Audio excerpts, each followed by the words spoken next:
Hey guys, welcome back to the channel. This is story about what if Naruto and his sister are neglected and leaves Konoha part 1. Before I start, please do support for more amazing content and comments for part 2. Do consider to subscribe my channel and share my video to your friends and check out the description as well. Let's start the video. 6 years after the Kyuubi attack, in a country known as the Land of Fire laid a village. It was not just any village but a village full of ninja known as shinobi and kunoichi. This village was known as the village hidden in the leaves or Konoha, which most people knew it. This village was considered the biggest and most powerful, largest, and most prosperous in all the elemental nations. The village was known for its stern teaching and the belief in that teamwork is everything. But our story doesn't start there. No, our story begins with a happy, well-known family, or so that is what it seems. Within this family was 4 members and the children, 1 boy and 1 girl both, but this story was about the certain individuals that the family contains. The father of this seemingly happy family was the leader of this village, who was the Yondaime Hokage, and his name is Minato Namikaze, who had earned the nickname the Yellow Flash due to his speed. He was a man who had bright, blue eyes and spiky, blonde hair. Minato also had jaw-length bangs framing either side of his face. According to his teacher Jiraiya, Minato was considered to be very handsome. The mother of this family was a beautiful woman, and her name was Kushina Namikaze and was a kunoichi that was feared throughout the village due to her very short temper. Due to this, she had earned her the nickname the Red Devil, because of the way that her vibrant and unique red hair stood whenever she was angry. She had a slender, but feminine build, fair skin, violet eyes, fiery red hair, a common trait among the members of the Uzumaki clan, that fell down to her waist with strands that framed both sides of her face, and a black clip that parts her hair to the left, keeping it out of her eyes. The 2 kids were both 6 years old and both female. One of the girls had the red hair that her mother possessed, and blue eyes. Her name was Narumi. The twin of the girl had blonde hair just like her father, but had violet-colored eyes, and her name was Naruko. The story doesn't revolve around these children either. No, it was about a boy and his twin sister, and they were both 8 years old. The boy was named Naruto, and you could tell he would be handsome and a heartbreaker, and had a slim figure that had no amount of baby fat on it. All that you could see was the few small outlines of the tiny but compact muscles he contained. He had short blonde hair with a red bang covering his left. Girl was very much like her brother. She was beautiful girl and would become more every day. Her name was Kasumi. She had a small petite frame which was also showed no sign of baby fat and slight muscle like her brother. She also had short blonde hair with a red bang that covered her right eye. Both of the children's eyes were the same, as with azure blue on the outside and violet on the inside of the iris. These were the forgotten children of Minato Namikaze and Kushina Namikaze, and their names were Naruto and Kasumi. These 2 children showed a cold and crude personality to almost everyone in Konoha, except to each other, where they would show the most beautiful smiles people have ever seen. Right now we find the boy and his sister looking outside their window from the 2-story house, with the brother hugging his sister with their fingers interlocked, a way of comforting each other, watching as their parents training their younger sisters. They always asked their parents for training, but usually got brushed off for their sisters. Why, you may ask yourself? Because 6 years ago a masked man attacked their mother as she was giving birth to their sibling outside of the village. The masked man was able to successfully remove the 9 tails from their mother and set it on a rampage that started to destroy the village. Minato was able to take the 9 tails to a secluded part outside of the village, and with the help of Kushina they were not only able to beat the man by sealing his chakra for a small amount of time. After the man had been drive away, they had been able to divide and seal the 9 tails chakra into the newborn girls and the soul back into Kushina, making her stable enough to survive. Due to having it ripped out of her, it had destroyed most of her chakra network, ending her career as a kunoichi. Narumi and Naruko were then presented to the village by their parents, saying that they are the jailers and shall protect the village from harm, thus making them become worshipped by the villagers as heroes. The problem with this is that the eldest siblings were outcasts in their village, as well as family becoming shunned for their sisters. Everyone all but forgot that the Hokage had 2 older children. The brother and sister grew up in the shadows of their younger sisters. They were always forgotten in family activities such as vacations, parties, dinners, and even their own birthdays. The parents merely thought of them as pests, and they were finally going to try one last time to gain recognition before giving up on them. We can now find the Naruto and Kasumi going through the Namikaze family library that will certainly get them noticed inside their own home. Kasumi-chan, have you found anything yet? I'm getting really bored looking for junk, asked Naruto, that was pilled under scrolls and trying to get up from underneath them, but failing miserably. Sai, no, I haven't yet. Now get up from under the pile of scrolls and be helpful, please, Kasumi told her brother, and throwing a random scroll at her brother which comically hit him in the head, causing him to perform a face plant. While Kasumi was giggling at him, Naruto then opened up the scroll she had thrown at him, labeled Chakra Control Practice, and started reading said scroll. Kasumi-chan, I found something. It shows detailed descriptions of how climb trees and walk on water, told a giddy Naruto, while his sister was in the same state as him. Then let's get going. We can go to our favorite spot, because it will be perfect place to train in this stuff, Kasumi wisely told Naruto, who only nodded in agreement to busy reading the scroll. She then grabbed his hand and interlocked their fingers before both of them started running to the spot. At the secret spot, Naruto and Kasumi arrived to the secret place that they were both thinking about. It was a lush green opening in the middle of the forest. It contained a small lake that had crystal clear water. Around the lake you could see vibrant and beautiful plants, along with animals running in the clearing or sleeping on the grass. When the duo arrived, the animals all looked at them before going back to the activities they were conducting, knowing that the two visitors wouldn't hurt them. Okay, so it says to accomplish tree running we will have to add chakra to our feet and get the correct amount, or else it won't work, Naruto informed the two of them while looking at a 15-foot tall tree. 3, 2, 1, go! Both yelled at the same time, and when they reached the tree they both had different reactions. Naruto hadn't added enough chakra to his feet, causing him to slip and fall onto his back. Kasumi had the opposite reaction and added too much chakra, resulting in her launching off the tree, landing on her brother. The two of them then for the next 2 hours spent all the time climbing up the tree and getting it perfect. They then started learning the water walking technique, which resulted in them gaining drenched clothes after learning and perfecting it after 5 hours. We finally did it, sis, now we can show them we're not useless, Naruto told his sister while rubbing her head that was in his lap resting. Kasumi merely nodded before forcing herself up and grabbing her brother's hand, interlocking their fingers as always before they both starting heading home with smiles on their faces, ready to show their parents what they learned. What they never saw were two beautiful women in the tree watching the two run off into the distance. One of them had snow-white hair while the other possessed pitch-black hair. Such loving smiles, it always surprises me that they can even show that expression anymore due to the lives they lived, spoke the white-haired woman that was sporting a smile on her face that was showing love and longing towards the two children that left. Don't worry, sis, they will soon be our children and they will never be sad again. But it is funny they act like lovers, never leaving each other's side and walking holding hands. I wouldn't be surprised if something happened between the two of them in the near future, spoke the black-haired woman to her counterpart, while also giggling into her hand. The white-head merely shook her head but nodded at the same time. With that the two women turned around and faded into nothing as though they were a figment of someone's imagination. At the Namake's household, Naruto and Kasumi arrived at their home and went searching for their parents. They found them sitting in the shade eating lunch without them. They were used to this, but it still slightly hurt nonetheless. The duo made it over next to the family and talking their time to not startle them and get in trouble. "I know Mom and Dad, Kasumi, and I would like to show you something we have been working on all day," Naruto told the parents, who sighed at just wanting to eat lunch but nodded and waved at them to begin. When Naruto and Kasumi started walking on the water and walking on trees, the parents were experiencing shock and anger at the same time, while Naruto and Narumi in surprise that their big bro and sis did something that they couldn't yet. "Slap slap, who taught you how to do these things?" yelled Minato and his wife that just smacked the kids, who were now in shock on the floor. They were rubbing the red marks on their faces that were very likely to become bruises because of the bluish coloring. "We just went into the family library and took a scroll and taught ourselves." Who spoke a shocked and angry Naruto due to him and his sister being hit for no apparent reason. "And who told you to take something? Go to your room and don't come out." Kushina yelled and tried to hit the kids again, though when she did, something interesting happened. When the slap hit Naruto's skin, it instead felt like she hit a steel wall, and it stung her hand. They looked at their children and got slightly freaked out because they could have sworn Naruto and Kasumi's eyes changed for a split second. The pupils of their eyes turned blood red and the scara turned pitch black, and the soon-to-be bruises on their faces disappeared in a second. If they would have looked closely, they could have seen something trying to come out of the back of their shirts, though these changed were only for a split second and they only thought it to be their imagination. Naruto and Kasumi then gave their parents an ice-cold glare that they gave everyone else in the village, making both Kushina and Minato flinch in shock form looking into their eyes. The twins' faces then changed into an emotionless mask and the tone they spoke in sounded dead. "Very well, Hokage-sama and Namikaze-sama, we will now leave to our room for interrupting your lunch," spoke Naruto in a tone that didn't have an ounce of emotion. The parents then adopted downhearted expressions on their faces for not being called mother or father, all the while Naruto and Natsumi kept quiet through the whole ordeal, not knowing what to do in this situation. Naruto and Kasumi then swiftly left, both shaking with rage, while Kasumi just grabbed her brother's hand into hers to calm the both of them down. When they arrived at their room, they opened the door only to be bathed in a bright white light, making both of them flash away while the door softly closed itself. An unknown location. The twins opened their eyes after the bright white light blinded the both of them.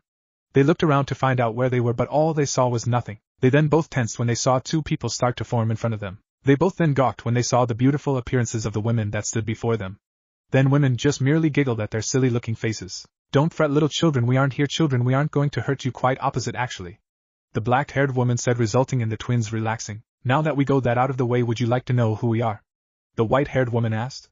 The twins nodded and they got the answer of their lives. "I'm Kami and this is my sister, the goddess of death," she spoke as it was the most normal thing in the world. Naruto and Kasumi's eyes widened to the eyes of dinner plates and comically fainted next to each other. "Don't you think that was a little blunt?"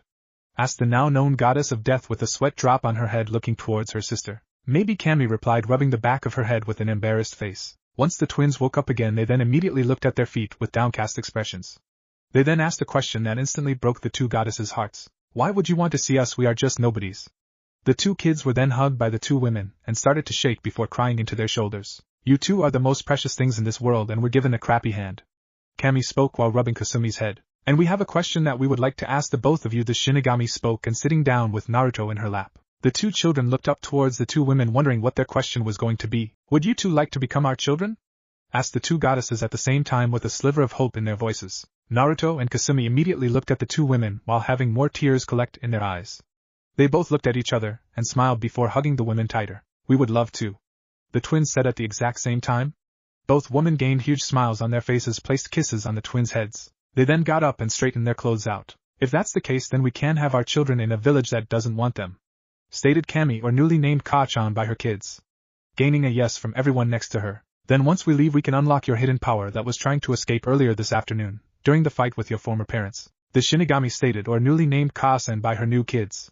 While she stated this, they were just staring at her with faces full of curiosity. What do you mean, Ka-san? What tried to come out earlier this afternoon? Naruto questioned while his sister just nodded next to him. Now kids, let's leave the village, and then we will explain everything. Kami told them, who just nodded, knowing they will be told later in the night. Now that we have that out of the way, we should leave as soon as possible. Do you kids know when you can be ready? Questioned the Shinigami. Naruto and Kasumi both talked to each other before turning and facing their new mothers. We can honestly leave tonight. We don't really have a lot of things, just a small amount of clothes, responded Kasumi, while Naruto agreed. The two women frowned after learning this, but it did make it easier for them to leave the village as soon as possible and start training them to become stronger and learning their dormant abilities. With that said, the twins and women teleported back into the plain-looking room that was Naruto and Kasumi's and started getting ready for tonight. Nighttime in Konoha. They were finally ready. They were going to finally leave, and they were more than eager to leave. Naruto and Kasumi both looked around their room again to make sure they got everything they needed. They turned to their mother and nodded. You guys finally ready? Kami asked the two children. Yes, Ka-chan, we got all our clothes packed, and with your guys' help earlier we copied every single thing in the family library. Kasumi responded, then looked to her brother, that had a thoughtful expression on his face. Is something bothering you, bro? No, I'm just wondering when they will notice we left. I wish I could have been able to see their faces. Naruto responded his sister, and hugged her while both of them giggled at the thought. With everything done, the goddesses both grabbed their children's shoulders and teleported them into the cave to master their abilities. With them gone, the leaf just lost the centipede and the one-eyed owl names that would later strike fear into anyone who heard it. 2 hours later, the two younger siblings Naruto and Natsumi were talking with each other, trying to think of ways to make it up their elder siblings for what happened earlier that day. Maybe we can get mom to cook them any food they want. Does that sound good? Naruto asked her sister, who just shook her head side to side negatively. No, I'm pretty sure they can already cook without our help just fine. I know. What about we show them how to do the stuff mom and dad taught us? Kasumi said while Naruto nodded, and both went to their brother and sister's room. As they were walking, they were surprised to see how far Naruto and Kasumi's room was from everyone else's. They finally arrived at the room, after a quick argument on who would knock, resulting in Natsumi losing and having to do it. Knock knock, no answer. Do you think that they are asleep? No, they are probably still mad at us and don't want to talk. With that said, the twins knocked one more time and opened the door into the elder sibling's room. They were surprised that there was nobody inside and got worried. After looking around, they found a letter with containing one simple word, goodbye. After reading the one powerful word, both of the girls screamed. Minutes earlier with Minato and Kushina were getting ready for bed, unaware of what had happened earlier that night. Minato was washing his face and Kushina was brushing her hair. Minato, do you think that we were too hard on Naruto and Kasumi earlier? Questioned Kushina, who stopped straightening her hair and was now staring off into space. Minato then came up behind her and simply hugged her. I think that we did go a little overboard, but we were just scared that they could have gotten hurt trying to do those things. Minato replied to his wife, who relaxed into his arms. Tell you what. Tomorrow morning when they wake up we will apologize and we can do anything they want. Kushina just nodded at her husband's plan and was just about to go to bed before they both heard ear-splitting screams on the other side of the house. They ran as fast as they could and were surprised that they arrived to the boring room of Naruto and Kasumi. They then saw their youngest children on the floor crying, holding a piece of paper.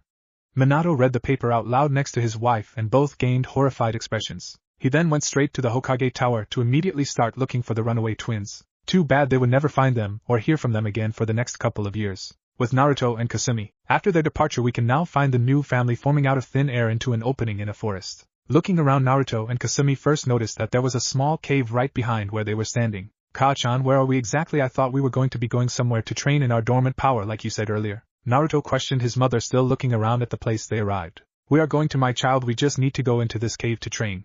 Kami responded to her son, who looked at her confused. How are we all going to fit in there, let alone train in that tiny cave?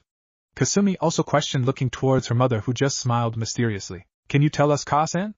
They directed towards their other mother standing on the sidelines watching everyone interact. All the female Shinigami did was smile and walk past her children while motioning them to follow her with a simple hand, just as Kami walked next to her. They then started walking through the cave. You could easily tell how old it was by simple observation. It contained multiple stalactites with water dripping of them while hanging off the ceiling looking like they would impale you. The atmosphere inside the cave was a little creepy and quiet with only the sound of their feet hitting the floor.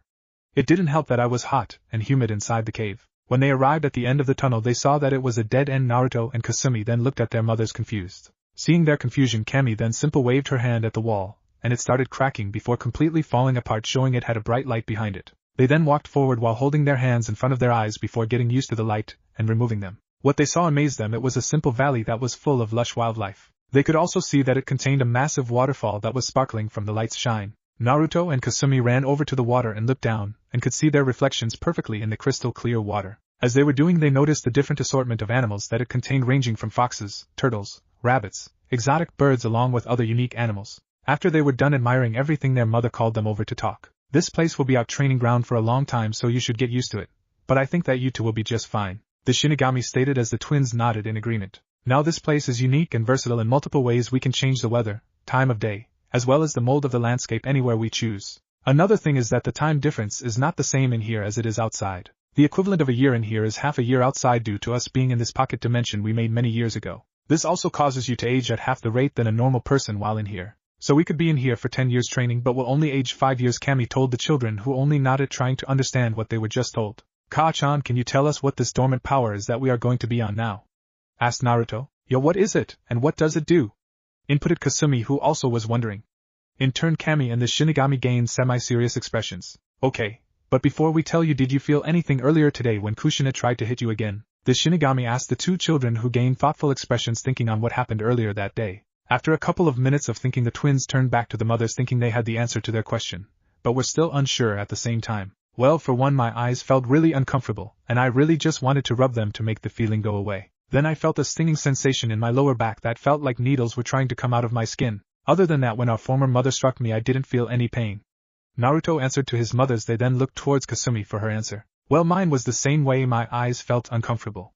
Then I felt a burning feeling on the upper part of my back. Then when Naruto was hit by Kushina, I got really mad and felt the both sensations increase. Kasumi responded, and the two women then nodded their heads, happy they got the answers they wanted. Yes, you two are correct. That is exactly what we are talking about, and the reason we came to this certain place. In this place we can train you in your abilities and not worry about anyone interfering. Now the only problem is making the abilities, and we are going to have to force it out, and it is going to be the worst feelings you will ever felt. Do you two still want to continue with this? Kami asked her children, a little worried. Naruto and Kasumi looked at each other. After a while they gained a fire in their eyes. They then walked over to their mothers and nodded confidently, looking at them straight in the eyes. Okay, we will now begin the process. Please sit down, and we will proceed. The Shinigami spoke, and the children immediately sat down next to each other. The two goddesses put their hands on both of the kids' heads and started injecting them with their own powers, making their skin glow with power. Naruto and Kasumi then started to scream out in pain that felt like their whole body was being ripped apart from the inside out. Their bodies then began to get covered by a black aura that surrounded them, darkening them out until they were no longer visible. The ground slowly started to crack, making a spiderweb pattern around them as they made their own personal craters. After about 10 minutes of this, the black aura vanished, leaving the two children in craters both 2 feet deep, passed out from the pain they just received. Well, now since that part is out of the way, we just have to wait for them to wake up. Kami sighed to her sister, who nodded, keeping quiet. They then formed a king-sized bed from the matter around them, slowly putting Naruto and Kasumi onto said bed. I wonder what they will think of their new appearances, hee. The Shinigami said while giggling into her hand. Next to her side, Kami simply shook her head, changed the time of day till it was nighttime, and made a bed for herself with her sister following soon after, and let sleep take them. In Naruto's mindscape, Naruto slowly woke up, opening his eyes and looking around an unfamiliar place. It looked like a sewer, one of which looked dirty with stains on the walls and water covering the floor. He looked up and saw pipes here. One of them seemed to be flowing with a pitch black liquid, while the other took a dark red color, and both of the pipes were dripping their respective colors. He started walking in this unfamiliar territory, just following the pipes. After a couple of minutes of walking, he arrived at an opening of a huge opening in the wall. Throwing caution aside, he shrugged and walked through the door, and there he saw a middle-aged man. The man had a light complexion with blood-red hair that went down to his shoulders and eyes that were just as red as his hair, but the pupils were slitted. They looked at each other, Naruto with a look of question, and the man with an observing look. Who are you and where are we exactly? Naruto questioned the man, who stared a little longer. Interesting, you don't seem scared. I wonder if I can change that. The man told himself, but Naruto heard him loud and clear. Naruto gained a confused look, and then before his very eyes that widened, the man changed. There was a huge cloud of smoke, and when it cleared there stood a beast that was meant to be feared. It was a humongous fox with 9 tails swishing behind it. You're not afraid to be in front of the presence of me? Questioned the Kyuubi, who was genuinely surprised that the child before him was not trembling in fear. If I can meet Kami and the Shinigami, then I'm sure that I can stand meeting the Kyuubi no Yoko. Spoke Naruto with honesty that made the fox howl with laughter. Ha ha ha, I like you, kid. You are nothing like your bastard of a mother. The Kyuubi once again spoke, who suddenly noticed the dark expression the child took when he said her name. Please, I would not like to be reminded that she is my mother. I have a new family that I love dearly now. Spoke Naruto in a tone that left no room for arguments. Now that we got who you are out of the way, can you now explain to me where we are, please, and how you got here exactly? Spoke Naruto towards the fox, who nodded. We are in your body, or more specific, you mind. As for the reason I am here, the night that I attacked Konoha, a man of the Uchiha clan with a spiral mask put me under a genjutsu. With those cursed eyes they hold.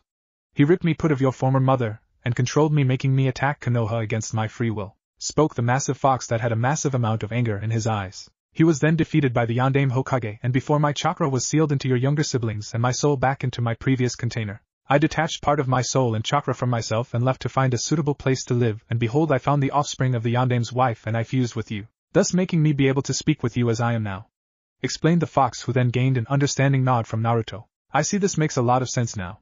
Why Minato and Kushina left us and trained Naruto and Natsumi. It still doesn't make right what they made us go through. No child should have to endure the pain we did. Naruto spoke to the fox. They will never be able to use my chakra properly, added the fox, gaining a confused look from Naruto. Without the soul to go with the chakra, they will simply go out of control whenever they use it. But you're an exception. Due to you holding both a part of my soul and chakra, you can use it safely. Though you will only be able to go up to 3 tails at most. The Kyuubi explained to a Naruto, who nodded slightly giddy. So say if I was able to take the rest of the chakra from Kushina and my younger sisters without killing them, then I would be able to use your chakra at full blast? Questioned Naruto, looking at the fox with stars in his eyes. The fox only dumbly nodded with a sweat drop as his behavior. How are you going to be able to obtain the rest of me when it is a rule that if the Jinchuriki gets their bijou they die? The fox once again asked, confused how the child will pull off such an act. Are you kidding? I have 2 parents that are gods. It can't be hard to come up with something. Spoke Naruto in an obvious tone, while the fox face-palmed himself for forgetting such a huge detail. Of course, Sai, how could I forget such a simple thing? Anyways, kid, we can continue this conversation later. It is time for you to wake up. The Kyuubi said to Naruto, who nodded. Do you have a name? I'm pretty sure someone as cool as you must have a name? Asked Naruto to the fox, who nodded in confirmation. It's Kurama. That was the name I was bestowed when I was created long ago. The now named Kurama told the Naruto, who smiled and faded completely, leaving his mindscape back into reality, leaving Kurama to himself, as he laid down and fell asleep. The next morning, Naruto groaned awake. His whole body hurt, and was sore from yesterday. He looked down and smiled as he saw Kasumi sleeping, cuddling up next to him with drool coming out from the side of her mouth. He then started run his fingers through her white and black hair, weight black and white. He then looked down again, her confirm what he saw, and she did indeed have white and black hair. Gone was her blonde and red hair. Out of shock from seeing the new color of Kasumi's hair, he jumped off the bed into the lake that was right next to the bed. Due to the plash he made when he fell into it, he got Kasumi wet as well, startling her and waking her up rudely, and regretted moving so fast as her body hurt much like Naruto's. She was about to yell at Naruto if not for his new appearance that startled her. Much like Kasumi's, his hair turned snow white, and places like his bang covering his left eye that was once red was now black. The next thing was his eyes. They had changed. The irises were now blood red and the sclera was pitch black. Naruto looked back at his sister that he got soaked with water and got a better look at her.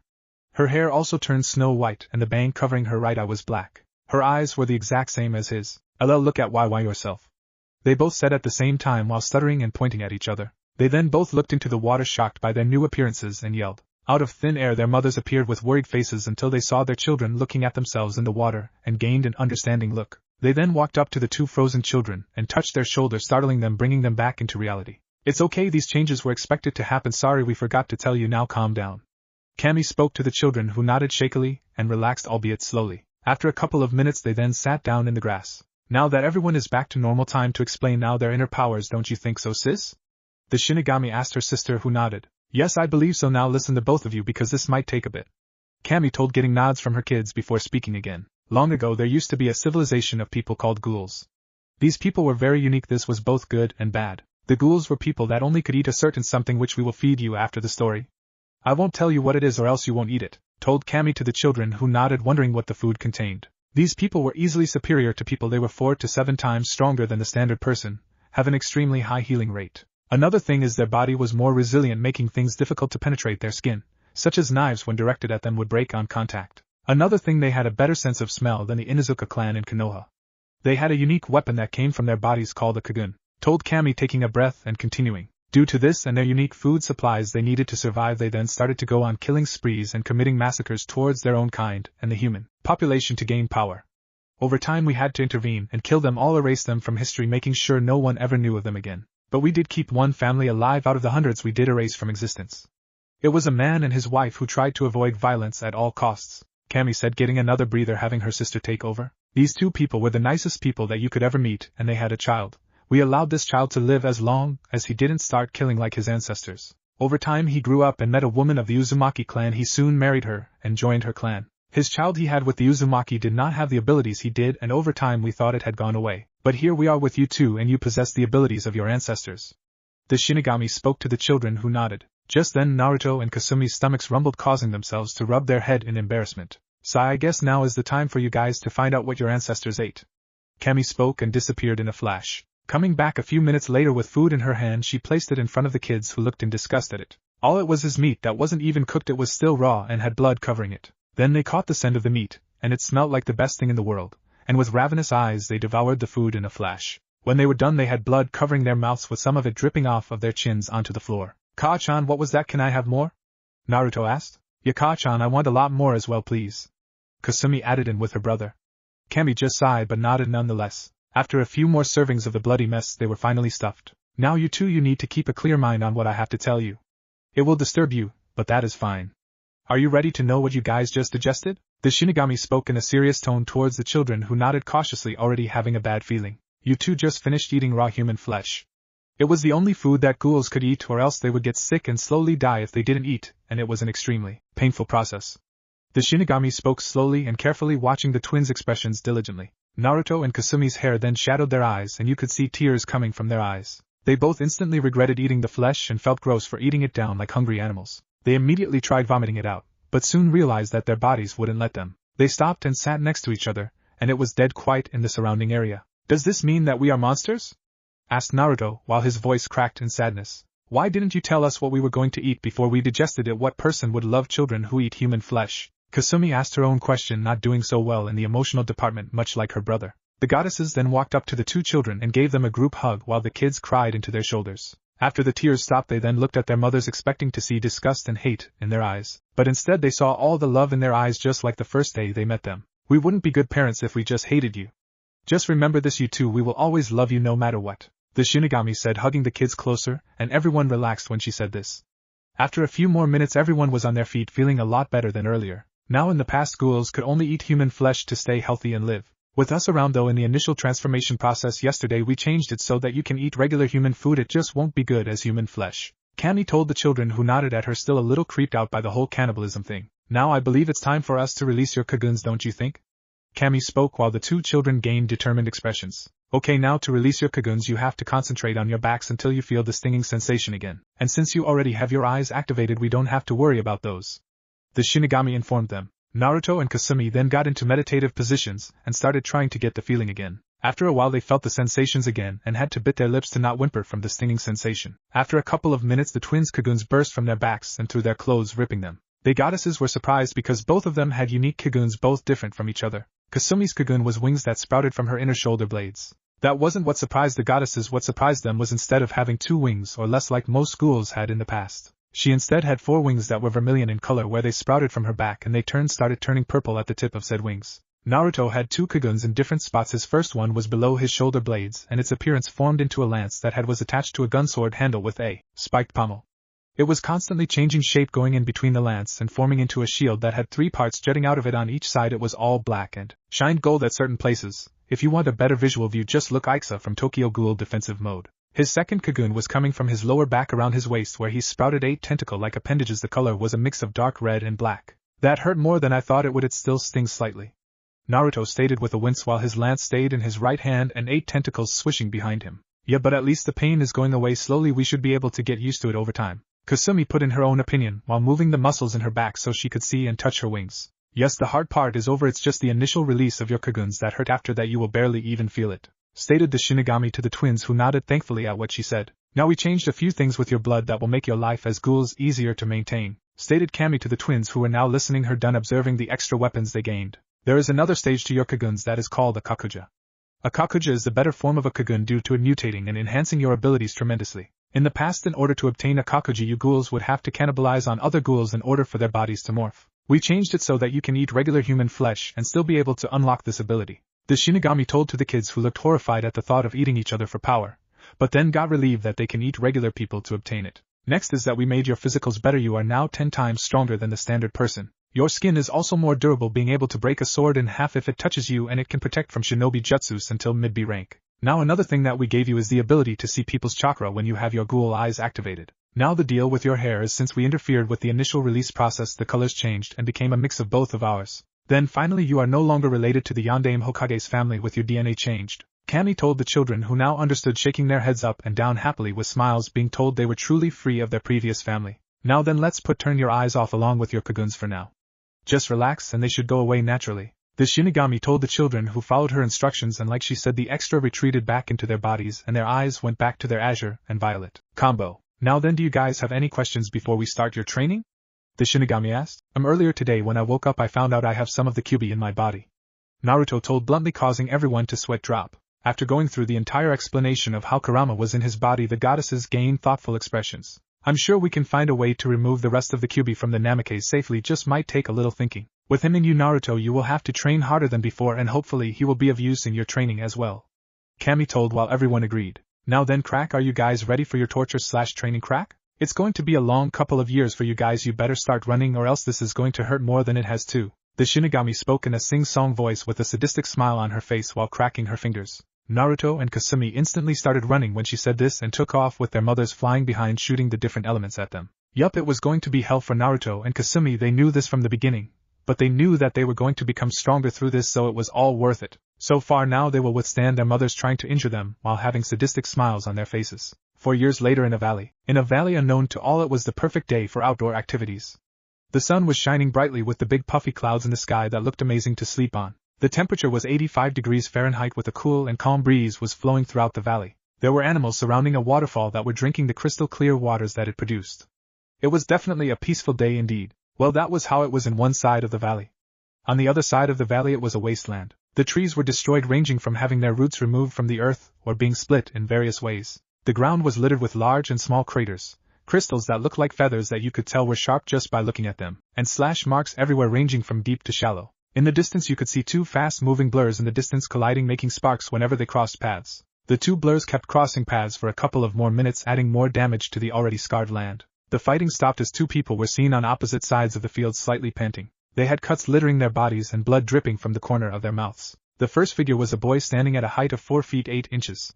He had short white hair with a black bang covering his left eye. His body was toned, forming what looked like the perfect swimmer body, because how his muscles moved whenever he moved. His face was narrow, giving it a more serious look, but was still handsome. He had cuts on his body that were quickly regenerating, along with his clothes that were mending back together when his wounds healed. His black and red eyes were closely observing his opponent for any weakness so he could use any advantage given. He had 4 black and red tentacles like appendages waving behind him, and were aimed at his opponent threateningly. All the clothes he was wearing were completely black. He was wearing a black long-sleeve shirt that was made up of very strong materials that was sticking to his skin, allowing for high flexibility and stealth in the battlefield when at night or in dark areas. Over the long sleeve he was wearing a black shirt that went up to mid-neck. The shirt had metal plating in various places such as his chest, ribs, and waist. He was also wearing pants made of the same materials as the long sleeve and was also sticking to his skin. Over the pants he was wearing black shorts, and on his feet he was sporting black shoes with steel toes. The next figure was obviously a girl, if her figure was anything to go by, and she stood at a height of 4 feet 5 inches with short white hair and a black bang covering her right eye. She had a nice compact petite body for a 10-year-old, resembling her opponent's. She had a heart-shaped face with a cute little button nose. She was wearing the same exact clothing as the person she was facing. Behind her were 4 wings, all of which looked like fire with the colors vermilion and purple. These 2 people were Naruto and Kasumi, having their daily battle over the course that was quite normal when they lived in the valley for training. They were both staring each other intently with black and red eyes while panting lightly. They stayed there, regaining their breath, not moving a muscle. A leaf then started to fall in between them as if it was the signal. The 2 charged at each other again when then it touched the floor. Kasumi started off by hardening her wings and shooting several crystal feathers at her brother, who used his 4 tentacles to shield himself from the attacks. Kasumi, seeing that Naruto was on the defensive, charged at him and sharpened her wings to look like blades. Trying to break his defense, she attacked him with 2 swift strikes, but he deflected the attack easily. He then pushed her back and sent 3 fast strikes into her torso and set her away with her feet scraping the ground. With 3 of his 4 tentacles, Naruto pulled out some crystals in the ground around him and threw them at Kasumi. Seeing the shards coming at her, she wrapped her wings around herself and started spinning them, making it look like a mini colorful tornado was protecting her body. He saw that the shards shattered on contact, but Naruto planned on this and charged at his sister again. Getting close to her, he sent more punches in various places on her body, where she narrowly dodged them but unable to avoid the roundhouse kick that sent her into the ground. Kasumi pushed herself off of the ground and had a little more blood oozing out from the corner of her mouth. She just simply smiled. She loved having these spars with her brother. Feeling that her wounds were healing at an alarming rate, got into her fighting stance once again. Charging at him again, Kasumi decided to use her Kagun in a more defensive manner. Both of them arming their Kaguns for battle, they met in a flurry of attacks. Careful to watch the tentacles behind her brother, she had to be careful for the feints and mocks her brother would normally use to throw her off balance, causing her to make a mistake where he would capitalize on it, and it would be the end of her. Putting more strength into her wings, she smashed them against Naruto's Kagun, where he had to use all 4 tentacles to protect himself from the strike. She then punched him twice in the face, and then kneed him in the gut and kicked him away. Naruto slid across the ground and panted a little and looked at his sister with a grin. Running at his sister, Naruto planned that would have to use more wild strikes to catch her off guard. They met again in a flurry of punches. Kasumi tried to punch Naruto, to which he instead grabbed her arm and kneed her in the chest and then kicked her in the face, which sent her barreling towards the ground, where a small dust cloud was seen when she impacted. When Naruto landed on the ground, his opponent jumped out of the dust cloud and tried to strike him with her Kagun, but he blocked it with his own and jumped back when Kasumi proceeded to shoot crystals at him, which he defended himself with his tentacles that absorbed the damage. Getting down onto all fours, he then proceeded to rush Kasumi. When he got close enough, he tried to sweep her off her feet, but Kasumi jumped in the air to avoid the attack. Quickly thinking of a plan, Naruto used his Kagun to kick up dust, blocking Kasumi from seeing anything, but she had a plan. Naruto then grabbed more shards that were littering the ground with his tentacles and threw them at his opponent, who dodged the projectiles perfectly, only for Naruto to appear behind her trying to punch her. However, she ducked under the attack and kicked him in the stomach. When she did this, Naruto grunted and quickly played one of his trump cards. He morphed his tentacles into a 3-clawed hand. He then grabbed her body and slammed her into the ground again and again before throwing her away. Kasumi grunted in some pain and jumped away as he tried to hit her with his tentacles. She then shot crystals into his back while he was in mid-attack, where they penetrated his back, making him spit out some blood. Shrugging off the attack, Naruto decided to switch things up a little bit. He then proceeded to retract his tentacles into his body and pulled out his second Kagun. The black and gold lance formed into his left hand. Kasumi then hardened her wings and shot crystals at her brother. Naruto started running to the side with a multitude of crystals being shot on him. He then added some power into his lance, and then it started sparking with electricity. He then jumped into the air and performed a horizontal swipe, making the lance shoot 3 electric balls at Kasumi. Seeing the balls coming at her softened her wings to look like flames. She then took off in a boost of speed. Appearing in front of Naruto, switched 2 of her 4 wings into blades, trying to swipe him in the chest. Seeing the attack coming, put his lance in front of him and transformed it into a shield. Kasumi, seeing him on the defensive, put more speed into her attack at the last second, causing a shock wave when it collided with Naruto's shield. When the attack connected, it formed multiple cracks onto Naruto's shield, shocking him from the force of the attack. Seeing him in a state of surprise, Kasumi took advantage of the situation. Appearing behind Naruto, she grappled him and tangled her legs all around him and slammed him into the ground with all her strength. She then quickly pinned his hands above his head, while she straddled him to stop him from moving.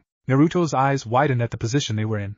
Their lips were close together, a breath apart from each other. Her hair was cascading down her face, almost touching his own, and her eyes were hazy and tired, or was there something else in them? "Alright, Kasumi, you win this time," Naruto told her sister while he gently eased out of her grasp. He then pushed them up and was now sitting up with Kasumi still in his lap, looking at each other. Naruto then started to look at her eyes and could see an emotion in them that they couldn't quite put his finger on. They then heard the sound of 2 people giggling. They then turned to their side and were met with the faces of 2 women as well as the flash of a camera. Era, what have we here? Are you finally going to kiss each other? We have such naughty children, but we're not complaining, teased the Shinigami, while Kami was simply behind her taking pictures of the 2 unfortunate children's compromising position, while a poster was behind her saying "You can do it." Naruto with wide eyes quickly got up along with Kasumi. Both had blushes on their faces that were steadily growing due to their mother's teasing. They then proceeded chasing Kami, trying to take the camera and destroy the photos she took of them. After 10 minutes of chasing her, they caught her and broke the camera instantly. They then looked up happily, but that soon turned to horror at the other cameras Kami was holding with the exact same pictures on all of them. "You always have to create backups for your backups," she wisely told them before the cameras disappeared in a flash of light, making the twins grumble and pout at her. "At least you guys are able to catch her now. I remember she left you guys like dust in the wind." The Shinigami spoke. Over the 4 years that the twins had started living in and trained in the valley, they had become stronger, and they ever thought they could. In the years that the twins lived here along with their mothers, they could certainly take care of themselves quite easily in a fight. In the years they had trained, they practiced with their Kaguns before working on their chakra, but still preferred using the Kagun over chakra-based attacks. Kasumi's Kagun was useful indeed. In its first form it looked like flames that could enhance her speed immensely, and it gave her kicks and punches more power if she timed her speed correctly. The second form that her Kagun could perform was hardening and making them look crystallized.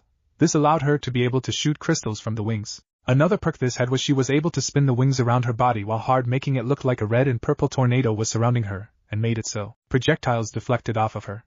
The next function was being able to reduce the size of the wings, making them smaller and sharper than a normal blade. Naruto was able to over time gain full control over his 8 tentacles and extremely effective as well as deadly in battle, but preferred to use 4 tentacles, unless he facing multiple enemies. The tentacles were able to form together, making hands and claws when they merged. He also had help with Kurama and now could inject his tentacles with Kurama's chakra, making them start producing a highly acidic substance they dripped off of the tentacles. His lance was able to produce its own electrical current which he can use to throw at people, or just use to normally when attacking. After working on their chakra control with their mothers, they easily got it down in 2 months flat. After they studied the notes that they obtained from their family, they easily created their own Raisengans with some practice. But whenever they would form it, they would always turn pitch black with a crimson red ring inside of it, different from the standard light blue. They were never fully ever able to grasp the idea of the Hiraishin due to their mothers wanting them to learn it by themselves. Instead, they simply started learning Fuinjutsu and found a way to counteract the jutsu. Adding the slight amount of power they gained from their mothers, they could simply disrupt the seals on the kunai, rendering it ineffective within a 2-mile radius. Due to all of the training that they had received due to their mother's training, which in reality was just the twins running away from their mothers who tried to kill them, were able to gain the strength of Itachi Uchiha at 13 when he became Umbu captain. Now then let's go get you kids food, you haven't eaten for 2 days. The Shinigami told the twins, who nodded. Walking up to their mothers, the goddesses out their hands on the kids' shoulders and they all faded away to get Naruto and Kasumi food. In the real world, they family all reappeared together in the middle of a forest. They then all started walking, making small talk along the way until they reached their destination. After another 10 minutes of walking, the family all arrived at the edge of a cliff. Naruto and Kasumi added chakra to their feet and started walking down the walls of the cliff, and the goddesses simply levitated down. When they reached the bottom of the cliff, it was a little clearing with a body in the center of it. Walking up to the body, they turned it over and saw that the person was dead. They then proceeded to take apart the body in an orderly fashion and started stuffing it into a bag, getting blood on them in the process. They didn't care, they were used to it. All they did was look at the body sadly, wondering why the person had decided to end their life. After they finished putting the body and washing away the blood on their clothes, they then left the clearing. They kept looking around for a couple more hours and collected more dead bodies. Happy with the amount of bodies they acquired, they simply went back to the safety of their personal valley, keeping quiet the whole time. Back in the valley, when they arrived at the valley, the family immediately started storing most of the body parts away for later use, but still kept some out. The mothers of the children then conjured up a table for the kids and left. The twins looked at the body parts on the table for a second before their eye colors changed back into black and red. They looked at the piece of meat in front of them ravenously from not eating for 2 days, quickly devouring the food in front of them, not caring about the blood they got on their mouths. After they finished eating, they cleaned their faces off with water from a stream nearby. This was normal for them and had gotten mostly immune to eating the flesh. They would usually go looking for food with their mothers near places that had high suicide rates. They would mainly just eat the dead corpses that had already died. Every once in a while though, when they went outside to look for missing nins to fight for combat experience, they would get the thrill of the hunt when the ninja ran away from them. Whenever this happened, they would kill them and eat the person on the spot when the body was still warm. While they could still eat normal human food, it wouldn't bring nutrients into their body, and they would have to go look for human meat after a certain amount of time, or else their bodies would hurt tremendously. The only other plus side to flesh, other than tasting absolutely divine to them, is it will always make them stronger when they eat human flesh. Due to them constantly eating flesh for the past 4 years and constant training, they were able to activate their kakuja. After the twins had finished, they went to look for their mothers. After a couple of minutes of searching, the 2 siblings found the goddesses sitting in a flower field. The twins both sat beside their mothers and they all sat in silence. You two have gained so many abilities since the time we brought you here, Kami told the 2 children who were now looking at her. Well, that's only because we had you, Ka-chan and Ka-san. Without you we wouldn't even be able to do a quarter of the things we know today, Kasumi told her mothers with a smile on her face. True, but we won't be able to teach you everything while we live here. So we have been talking about it, and we believe you two are ready to go outside of the valley. And not just for combat experience, or food, we mean actually go live in the real world now in a ninja village. The Shinigami said to the children, who agreed. Do you guys have an idea what village you want to join? Kami asked the children. Naruto and Kasumi turned to each other for a couple of minutes, and talked before turning to respond to their mothers. We have an idea of where we want to go, but we want to think on it for a while before we decide. Naruto told to the 2 adults. Sai, okay, then let's just leave this place, and we can travel a bit before you two make up your minds. With that said, they all left the cave and searched for a new place to call home. A couple days later, the odd family was walking along a dirt road in the middle of a forest. The twins Naruto and Kasumi were playing a simple game of tag while their mothers were watching them, amused that they still acted like kids. Naruto stopped. I sense a familiar presence nearby that I haven't felt in a long time. spoke Kurama, in which Naruto immediately stopped, causing Kasumi to bump into him and fall onto her butt. Everyone then looked at Naruto and wondered why he stopped. What do you mean familiar? And where is it coming from? Questioned the blonde in his head to Kurama. I can sense the two-tailed Nibi a couple miles away from here. It seems she seems to have been sealed into a Jinchuriki that is in a small group and is currently being chased by another group, spoke Kurama with urgency, causing the blonde to widen his eyes at the information that he just received. Is everything alright, dear? Did Kurama say something we should know about? Asked Kami in a calm voice. Yeah, Naruto-ni, what was so important that you had to stop and make me fall over? Asked Kasumi, a little mad that she fell. Apparently the two-tailed Jinchuriki is nearby and is being chased right now. We need to leave now and find out why. Naruto informed everyone, who was surprised at the information. They all quickly nodded, but before they left, Naruto and Kasumi put on some masks their mothers made them. Naruto's mask was white with one eye hole on the right eye's position and 3 zigzag lines on the left eye with 2 lines at the mouth's position slanted downward. Kasumi's mask was the same except the eye hole was on the left eye position and slants on the right eye. These masks were special due to them being extremely durable, could distort their voice, and was able to react to the user's will. So if the person wanted a way to eat without taking the mask off, then it would rearrange itself and make an opening where the mouth was located. With the masks put on and making sure that everyone was ready, the goddesses put their hands on the twins and vanished into thin air towards the two-tail container's location. At the Nibi's location, when they arrived at the location of the Nibi Jinchuriki, they saw a group of 4 kids with cuts and bruises being surrounded by a group of 6 male shinobi. They looked at the plates on their foreheads and found that they came from Kumogakure. The kids that were being surrounded by the adult shinobi were a group 3 girls and 1 boy. Well, did you finally stop running? We can finally get this over with and kill you. Just stay still, this will only hurt a lot, you demon and her friends, one of the shinobi said while walking towards the kids with a kunai in his hand. The kids may have acted strong in their posture, but you could tell through their eyes that they were scared. You do know that trying to kill kids is inhumane without a good reason? Due to this, I choose your punishment to be death, told Naruto in a childlike distorted voice, making everyone turn in his direction. When the male group of shinobi turned around to look at the new voice, they were met with the final image of tentacles and crystals going towards them before they died. The 4 kids that were Naruto and Kasumi's age looked towards the newcomers in slight fear due to seeing a flash of Naruto and Kasumi's red and black eyes behind their masks. Oh great, now there are even more people, and they easily took out our pursuers. They are probably going to take us hostage and then sell us off somewhere and gain money. When we're sold, we will probably go with some weird who dash, said the only boy in the group before he was hit in the head by one of his female teammates. Omo Urasai. This is not the time for you to talk, spoke a red-headed girl towards the boy who was now known as Omo. Omo is a young, dark-skinned boy with short, spiky, white hair and dark eyes. This is the perfect time to be worrying Karui. They can very easily kill us if they wanted to, Omo said to the redhead who was named Karui. Karui is a dark-skinned girl, long spiky red hair and amber eyes. Both of you just need to shut up and save it for later, said another one of the girls, looking at Omo and Karui with a stern look.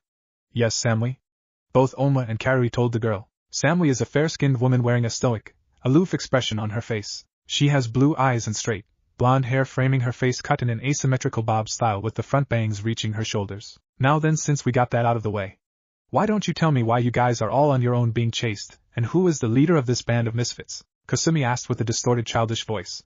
When she spoke, the kids across from them focused onto her. The leader would be me, Yuji, and we don't have to tell you the reason why we were being chased. It is none of your business, said the last girl in the group. Yujito was much like Samui. She had fair skin and long, straight, blonde hair in a ponytail. Her eyes were a dark blue with vertical slitted pupils. I wanted to change her eyes. Is it due to you being the Jinchuriki of the Nibi? Asked the goddesses, who appeared out of nowhere behind the kids, scaring them and shocking them since they knew Yujito's secret. How do you know about that, and who are you?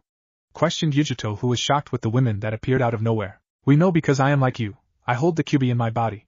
Well, some of him at the moment, but I plan on gaining the rest at a later date. As for the 2 women, they are our troublesome mothers, Naruto informed the group of kids who were shocked from meeting another Jinchuriki, and relaxed slightly at his answer. While the goddesses gained a tick mark from being called troublesome by their own son, I swear they complain all the time and making us doing everything for them due to them being lazy. Kasumi added in her own input, making the goddesses gain another tick mark. Now can you tell us why you guys are on your own and not in a village?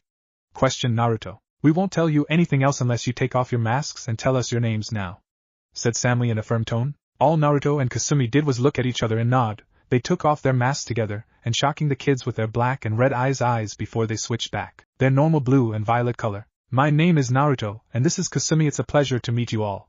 Naruto spoke in a fluid voice without it being distorted from the mask. When he finished talking, a certain perverted cat, two-tailed Bijou, decided to voice her opinion to Yujito in her head. My kitten, would you listen to his voice and his face? He is literally a gold mine. I can also feel the power that he is suppressing. I command you to ravage him now, and claim him as your mate this instant. It is also a plus that he holds Kurama and I in his body. The two-tailed Bijou said to her container Yujito, and proceeded to send her mental images of sexual positions they could perform. Yujito, seeing the positions, quickly started to blush wildly, and started shaking her head trying to get rid of the images. Matatabi, stop it! This is not the time or the place to start this, even if he is handsome, Yujito told her companion, who only huffed and started grumbling to herself about having a mean container. I see that your Bijou gives you trouble. Naruto and I's Bijou always does the same thing, but doesn't make him blush that hard, told the giggling Kasumi to Yujito, who was still blushing, but to a lesser extent. Now that we told you our names, can we know the reason you guys are on your own? Asked Naruto to the group of kids, who nodded, more relaxed, knowing they weren't in danger. As you know, I am the Jinchuriki of the Nibi, my friends, and I used to belong to the village of Kumobakure. I was always hated, and I was shown that every day when the villagers would glare at me and deny me many things. I was halfway through my first year in the ninja academy when some drunken dumbass tried attacking me. He almost killed me, and that's when the Nibi helped by taking control for a short time, and she killed the person. People were freaked out, and started saying that I should be locked up or executed before I could kill someone again. In order to avoid this, the Raikage's only choice was to remove me from the village. When we left the village, we were then chased by shinobi trying to kill us, and you know the rest, explained Yujito with hate in her voice while her friends' faces were solemn. What about the rest of you guys? Asked Naruto to the rest of Yujito's group, who looked at him before Samui started speaking. Yujito, Karui, and Omoi were my only friend at the time. I had a brother named Atsui, but he died last year because of a sickness that the village's medics couldn't heal. When I heard that Yujito was being forced to leave the village, I decided to join her.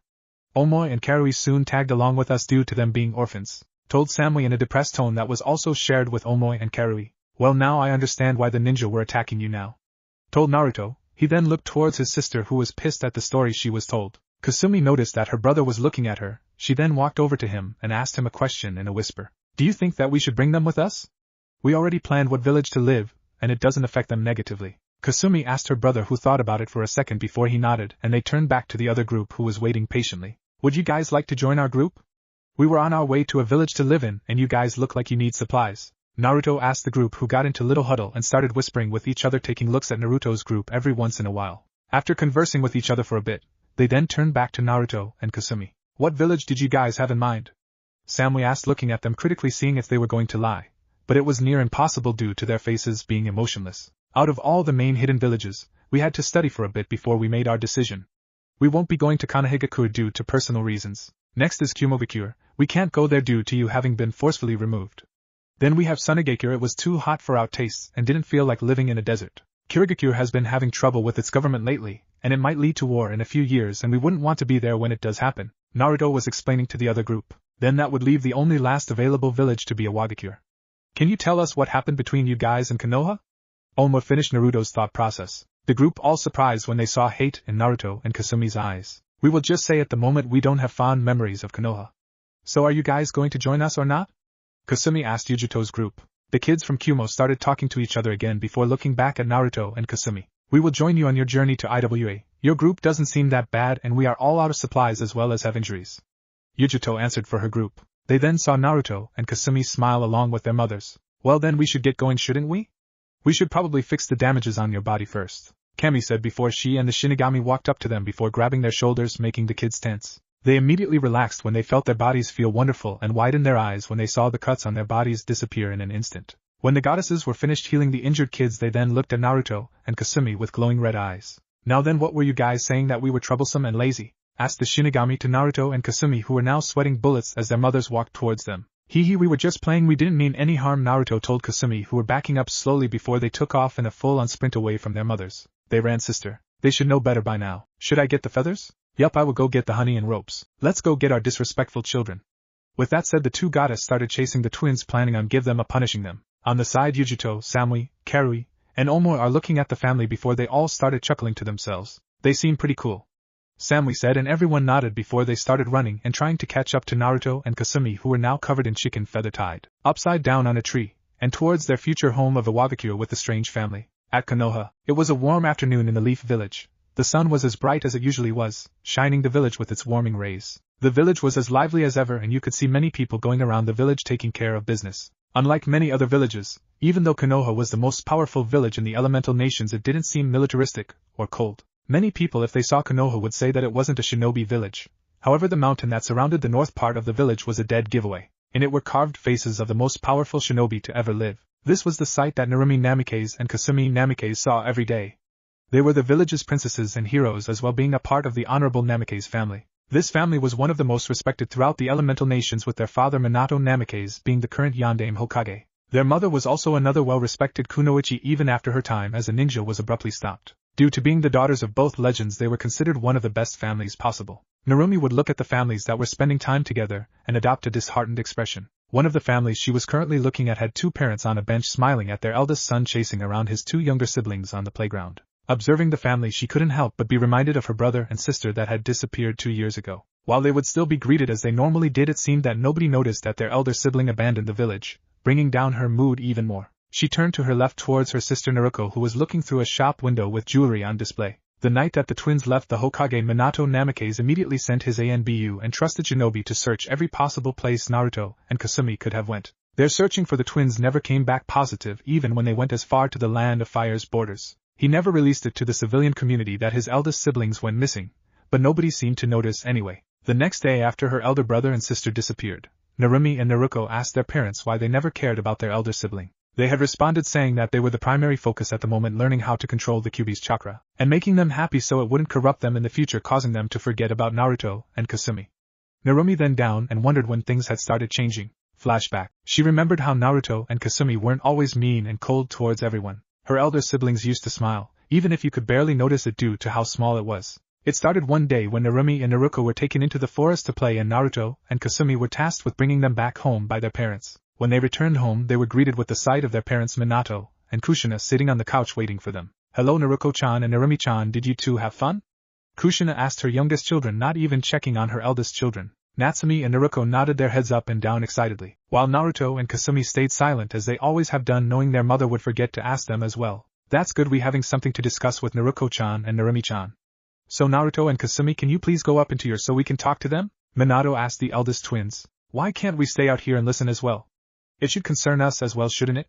Kasumi asked her parents a logical question. "This doesn't concern the two of you. Now go to your room or you won't be having dinner tonight if you talk back again. We will call you down when we finish our conversation," Minato told Naruto and Kasumi, slightly annoyed. Naruto and Kasumi just nodded, having no expression on their faces, turning around and heading upstairs so they won't get in more unneeded trouble than they wanted. As soon as Minato and Kushina were sure that the two eldest twins went into their room, they started talking to the two children still in front of them. Minato then started asking them if they were hearing a voice talking inside their head or felt angry randomly. After the parent had finished asking their questions, they then told the twins that they were the Jinchuriki for the Kyuubi, and why they had been training since they were small to control the Bijou.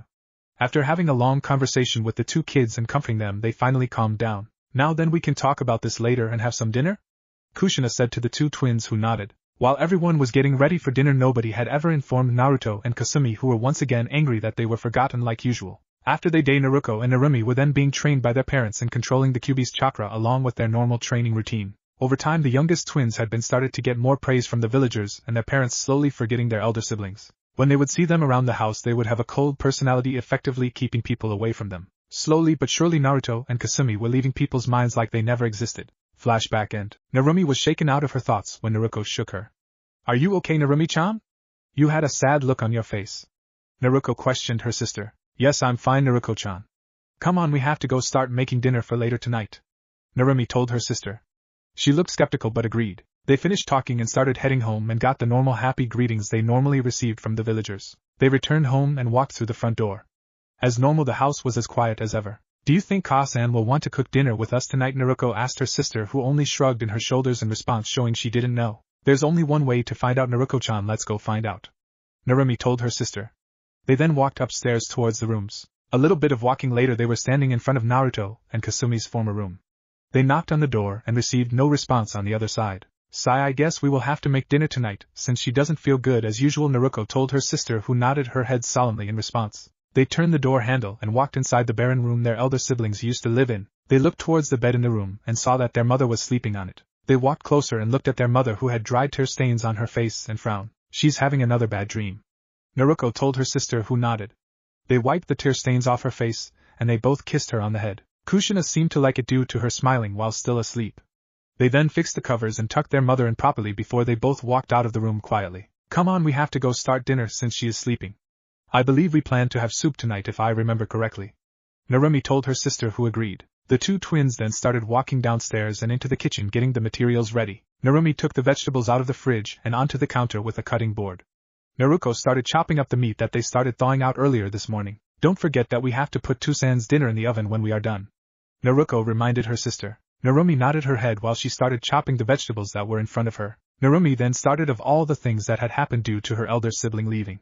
Minato had gotten sad, but had to keep a positive attitude for the village. He would mostly come home late at nights looking tired from drowning himself in paperwork. Whenever squads of ninja were on a mission, they would always be informed to keep a lookout for his missing children. Due to the constant searching that had happened, the other villagers had become curious to what had gotten the blonde Hokage so worked up about, but were ever able to find out. Kushina had definitely taken it the hardest out of everyone in the family. She would sometimes sleep in Naruto and Kasumi's room and would cry while she slept in there. She didn't smile as much as she used to, but whenever she did it wasn't as happy. The week that Naruto and Kasumi left, she had been searching for them so much that she would always put herself into extreme amounts of exhaustion. She had calmed down over the 2 years that their elder siblings had left, but you could see her staring off into space every once in a while, wondering where her children went. Narumi finished cutting all the vegetables and put it into the pot where they were putting all the other ingredients. Naruko did the same as her sister. They then washed both of their hands and cleaned up the kitchen. I'm sure Mom just wants to sleep right now. We haven't checked our garden today, so we need to water the plants. We should go do that right now while we wait for the food to finish, Naruko told her sister, who smiled and nodded. They then walked outside and went to their little garden and started watering the assortment of flowers they had. While they were doing this, Narumi's mind wandered back to her brother and sister. We still have 2 more years until we can enter the ninja academy. Then we can go look for Wani-san and Oniai-san and bring them back to Konoha when we graduate and are able to start doing missions, Natsumi thought to herself while she looked at the endless sky above her head. Although when she said this, she got a feeling in her heart that it wasn't going to come true. At Iwabikure, it had been 3 weeks since Naruto and Kasumi met Yujito and her group. At first, Yujito and her group had still been slightly cautious over Naruto and his group, but that quickly went away seeing how friendly after spending time with them. Soon after, they had become friends with the kind and funny attitudes that Naruto and Kasumi had shown them. Naruto and Kasumi enjoyed their new friends they had made. Yujito was certainly fun to hang out with. She had a nice personality and was serious when needed. Samui was also entertaining. She may try to stay stoic in front of everyone, but it was easy for Naruto and Kasumi to make her smile. Kari was a little difficult, but none the less enjoyable. They just had to make sure and try not to make her angry, or it wouldn't be pretty. Omo was a little weird. He may have been smart, but he always worried about the smallest things, which were a little annoying. As they were on their journey, it was a little uneventful for Naruto. With the time that he spent time with Yujito, Samui, and Karui, Naruto had slowly got this weird feeling in his chest whenever he was near them. It felt exactly the same way whenever he was around his sister Kasumi, only smaller, and it confused him greatly. Seriously, why does it feel he has butterflies in his stomach? When he had asked his mothers what the feeling was, they simply smiled, giggled, and told him he will figure it out later. The only problem is that Naruto and Kasumi never told Yujito's group of their cannibalistic eating arrangements in order not to lose their first ever friends. In order for the goddesses to keep their identities a secret as gods from everyone, they had made up names for themselves. Kami went by the name of Narin, and the Shinigami became Nanes. After the traveling that they all had done, they finally arrived at the village of Iwabikure. After waiting to have a meeting with the Tsuchikage, they were finally allowed to go in and were standing in front of the old man right at this moment in time. Inoki was an old man, yes, but he was the current Tsuchikage as well as a living legend, much like Hiruzen Sarutobi. He was able to get into a fight with Madara Uchiha, and has been the only living Kage to have done so. He knew that he was old, and it doesn't help that his granddaughter Kuratsuchi tells him this whenever she can. At this moment he was staring at a group of 6 kids and 2 women in front of him. He could easily tell that the boy and girl with white hair and black bangs were strong if his senses were working correctly. The boy in the white hair and black bangs, along with the other girl in the room with blonde hair and a ponytail, had extremely high chakra reserves, he could tell as well. Along with the group of kids there were 2 women. He could tell that they were about mid-jonin level. The goddesses are hiding their power. Naruto looked at the old man in front of him and easily got annoyed. Why are all the old dudes so powerful? The Sandaime Hokage from Konoha was old when we left, and he is still labeled as the god of shinobi. It doesn't help that this guy is short and old. What a great combination, Naruto thought to himself. Inoki is a very short, old man with a triangular beard and a mustache that has angular corners, a big red nose and thick eyebrows. The top of his head is completely bald, although he has long white hair on the lower half of his head, which is styled in a traditional Chanmage haircut, the back of which is tied with a yellow ribbon into a top knot. Inoki wears a green and yellow coat with a red collar. Underneath he wears the traditional Iwabikure outfit consistent of a light green version of Iwabikure's flak jacket and mesh armor. He however has both his sleeves of his shirt, but kept the single lapel on his right side. Along with this he wears sandals. I would like to greet you to my village. I can easily tell that the 2 white hair kids are strong and the 2 women are strong as well. My concern at the moment is why you all want to gain citizenship here at the village and join my ninja academy. So if you please could you introduce yourselves to me, Inoki stated. We thank you for meeting with us. As for your village, it was the most logical out of all the main hidden villages. I am Naruto and this here is my sister Kasumi-chan. Naruto started off while Inoki was listening carefully. Naruto motioned Yujito forward with his hand to introduce herself and her little group. My name is Yujito-ni and these are my friends Samui-chan, Omo, and Karui-chan. It's a pleasure to meet Tsuchikage-sama. Yujito finished her introduction while Inoki nodded before looking back at Naruto and Kasumi for his other questions. Kasumi, seeing him looking at Naruto, and herself took a breath before starting their reasoning. To answer your question, we are unable to go to Kumogakure due to getting banned from there. Kirigakure isn't having the best government stability at the moment. Then we just don't plain want to deal with Sunagakure due to the heat, and Konohagakure due to us never wanting to live there ever again.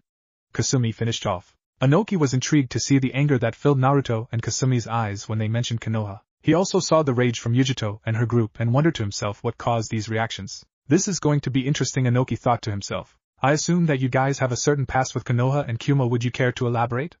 Inoki said, still looking at everyone. Naruto sighed a little bit, knowing that they might have to explain their history. He nodded and looked back at Yujito's group, who all nodded, expecting the same question from the Tsuchikage. We can tell you. Our only request is that you remove the Umbu from the room and activate a silencing seal. Naruto requested. Inoki was confused hearing this, but still agreed. With a wave of his hand the Umbu from the room dispersed, and with his other hand made a half-tiger hand sign. When he did this, the room flashed in various places, showing that the seals had been activated. Inoki then grunted, telling them to continue. Yujito and her group stepped up first in front of the Tsuchikage, and he directed his attention towards them. Yujito has a large chakra reserve for one so young, and she looks familiar. I can't quite place why she looks familiar. Hopefully she can jog my memory. Inoki thought to himself to hear Yujito talk. As I have said before, my name is Yujito-ni, and these are my friends. We used to have to take up residency in Kumogakure before I was kicked out. The reason for this is due to me being the Jinchuriki of the Nibi, and me getting unfairly accused. Yujito told Inoki, who now currently had wide eyes. He finally remembered where he had seen this girl in front of him before.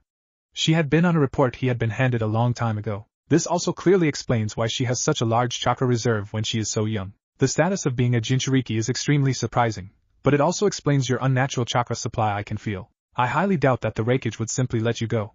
Inoki told her, looking at her in the eye. He heard Karui breath out a puff of air before looking at him annoyed. Well, you are right about that. He wouldn't simply let her go. She killed someone in self-defense, and it doesn't help she was disliked throughout the bitch of a civilian population Kumo contained. The civilians started reacting bad and started riots and protesting. The only way the Raikage could stop this was removing Yujito from the village. When we left, we were attacked by ninja that were following us. Naruto-kun and Kasumi-chan then saved us before they could kill us. Karui finished her rant in front of the old man. Inoki listened and could understand where the Raikage was coming from.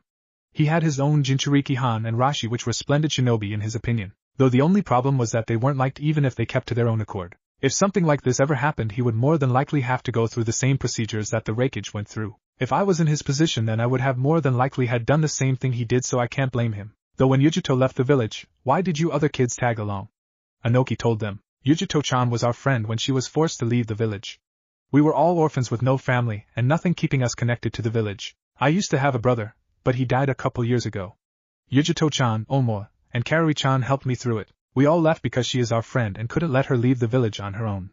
Samui put in her own thought on the subject. Even if she can be a little bit mean and bossy at times, much like Samui-san, she cares for us and we all took care of each other in that village. I left with her along with the other girls after she left the village. Omo told him with passion in his words, surprising everyone that knew him since he finds things like this tedious. Another reason is that if I didn't leave, then I would be worrying over them. Then I would get bad grades when I was in the academy in Kumo. Then I would miss important things in the middle of class. Then when I became a ninja, I would be dead weight slowing down my team. I would mess up a mission getting my team captured, and Omo would have continued his rant if Samui and Karui didn't hit him on the head. There was the Omo that everyone remembered. Like the idiot said before he got off track with his useless thinking. I left with Yujito-chan when she was removed from the village due to us being friends for as long as I could remember. Karui told Inoki while looking at the floor at Omoi, who was rubbing the bump on his head. Inoki nodded, looking at the Omoi who was on the floor, knowing that women can be ruthless, leaving a village for the sake of a friend. I like that. You have good friends, Miss Ni, make sure you take care of them. Inoki told Yujito, who was smiling. Inoki then directed his attention back towards Naruto and Kasumi, who were slightly smiling as well. Now you two kids and adults, I believe it is your turn to tell your backstory. Inoki told Naruto. Hearing this, Yujito's group immediately paid attention, wanting to hear their newest friend's history with Konoha. Naruto looked at Kasumi, and she nodded, telling him to start. Before we start, we wanted to tell you something first. As you know, Konoha has been acting weird the past couple of years. I'm sure that all of you know this. The reason they are like that is because Kasumi-chan and I left that village 2 years ago. Naruto started off immediately getting even more of Inoki's attention. And what is so extravagant that Konoha would worry that 2 kids would leave the village? Inoki asked the question everyone was wondering. The reason for this is we were the former children of Kushina and Minato Namikaze. Kasumi told them, finishing up what her brother was going to say. It got dead quiet when Kasumi had revealed a part of their history. What? Is what the room occupants yelled at once.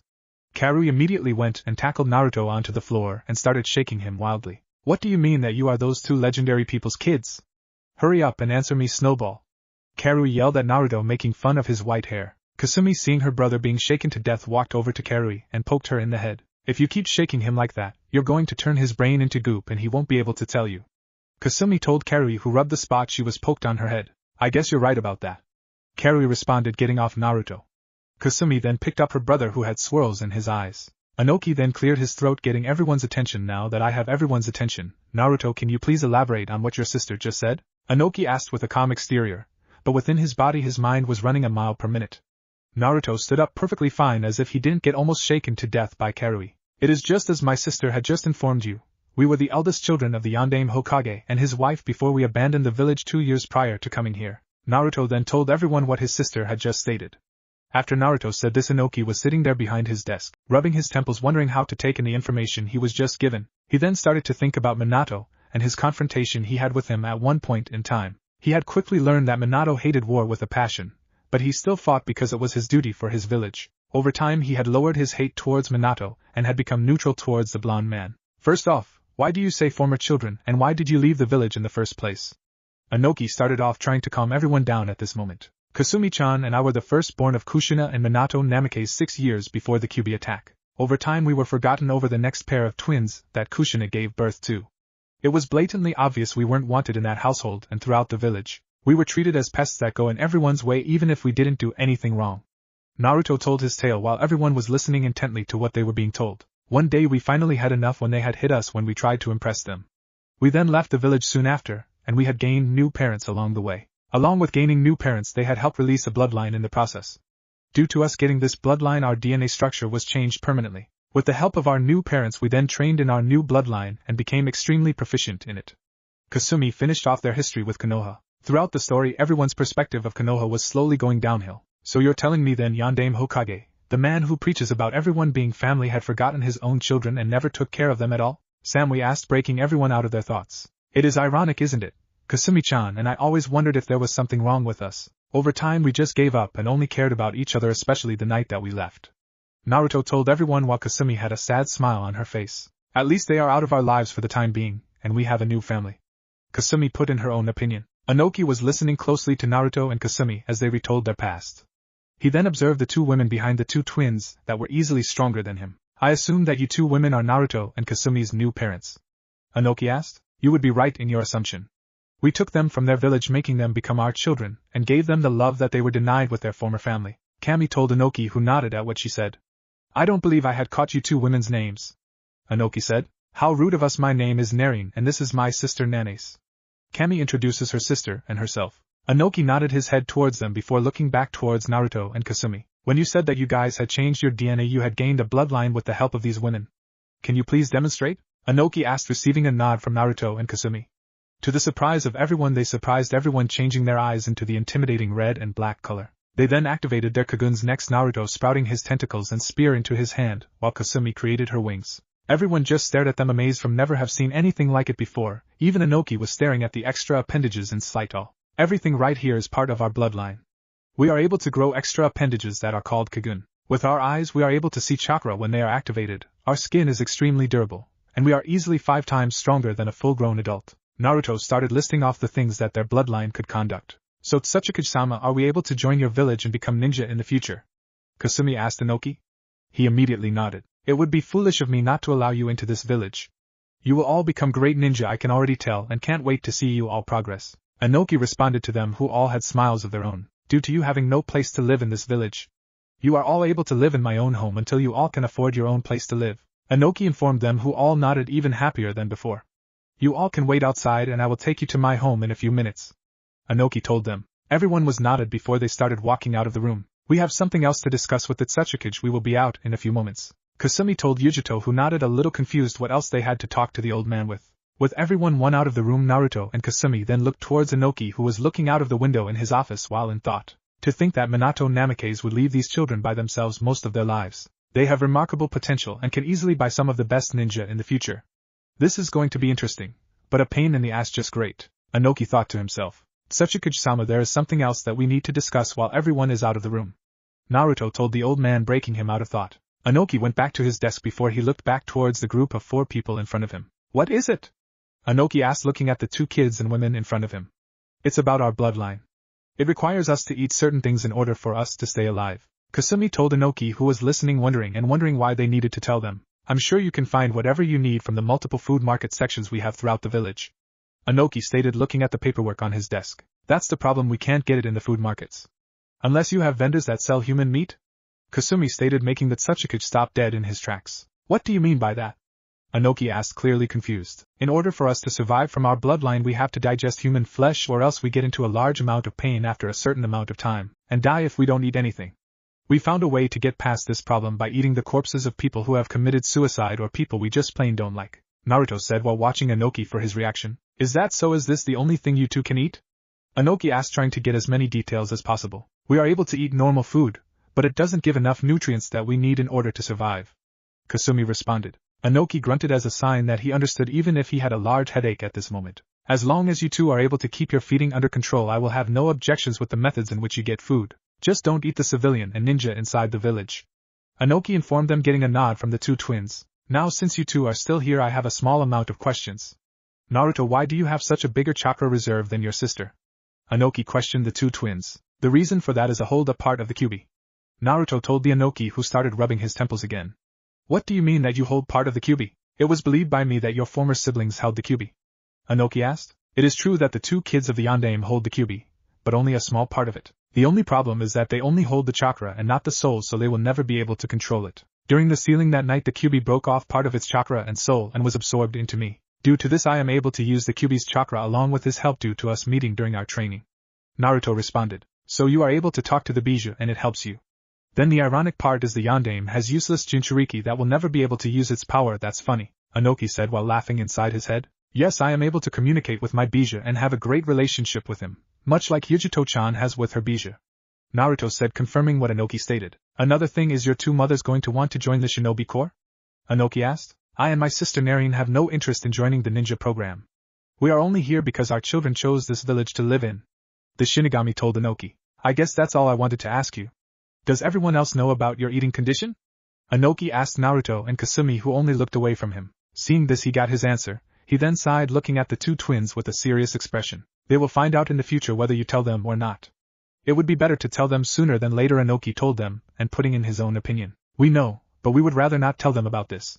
We just met them and have just recently become our first friends since we had stopped training, Kasumi told Inoki. Inoki sighed before nodding. Very well, it is your decision, but we should get going and make the others stop waiting for us, Inoki told them before walking out of his office with Naruto and Kasumi right behind him. So was everything fine?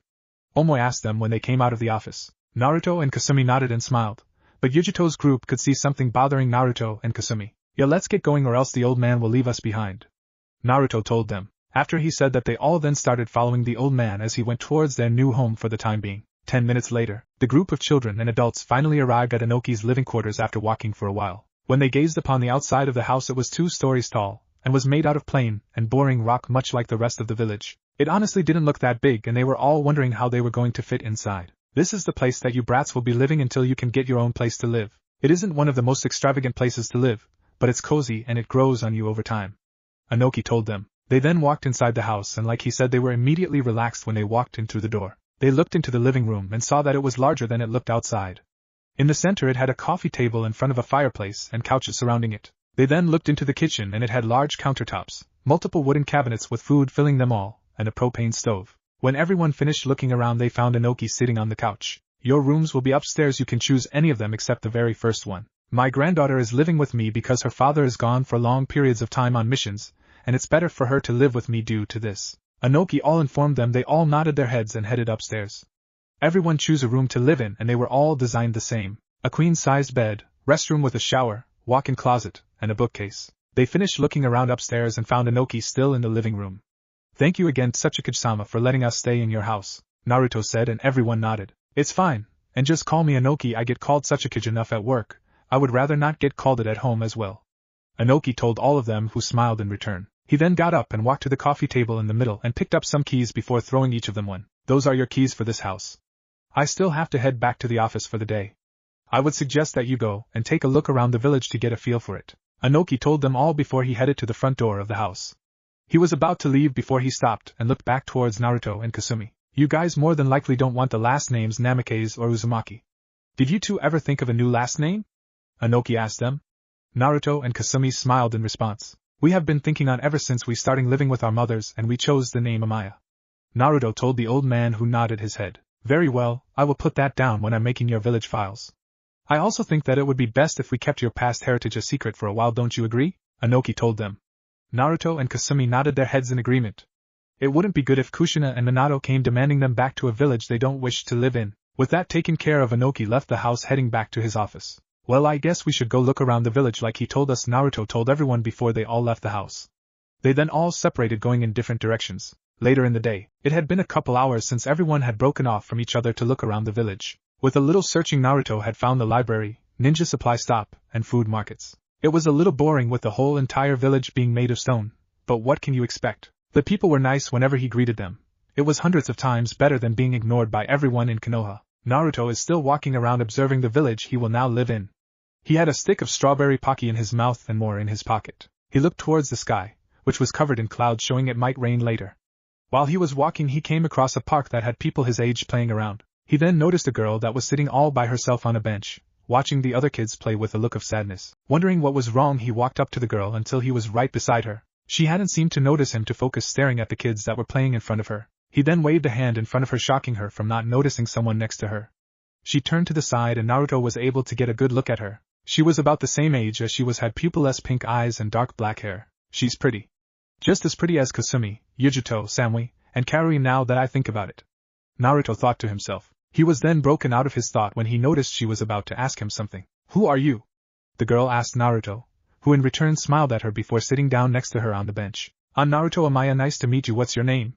Naruto asked the girl, who only looked at him weird because everyone knew who she was. "I'm Kuratsuchi, the Tsuchikage's granddaughter," the girl named Kuratsuchi told him. She then expected Naruto to start walking away from her due to being the granddaughter of the Tsuchikage's granddaughter. She was surprised to see him not leave, but instead get even more relaxed on the bench they were sitting on. "That's a pretty name for a pretty girl," Naruto told her truthfully. Kuratsuchi then blushed from being complimented from being called pretty. Nobody had ever told her name, or she was pretty, other than her dad. "Aren't you going to leave knowing who I am now?" Kuratsuchi asked him curiously. Naruto only gave her a weird look before putting another stick of pocky in his mouth. "Why would I do that?"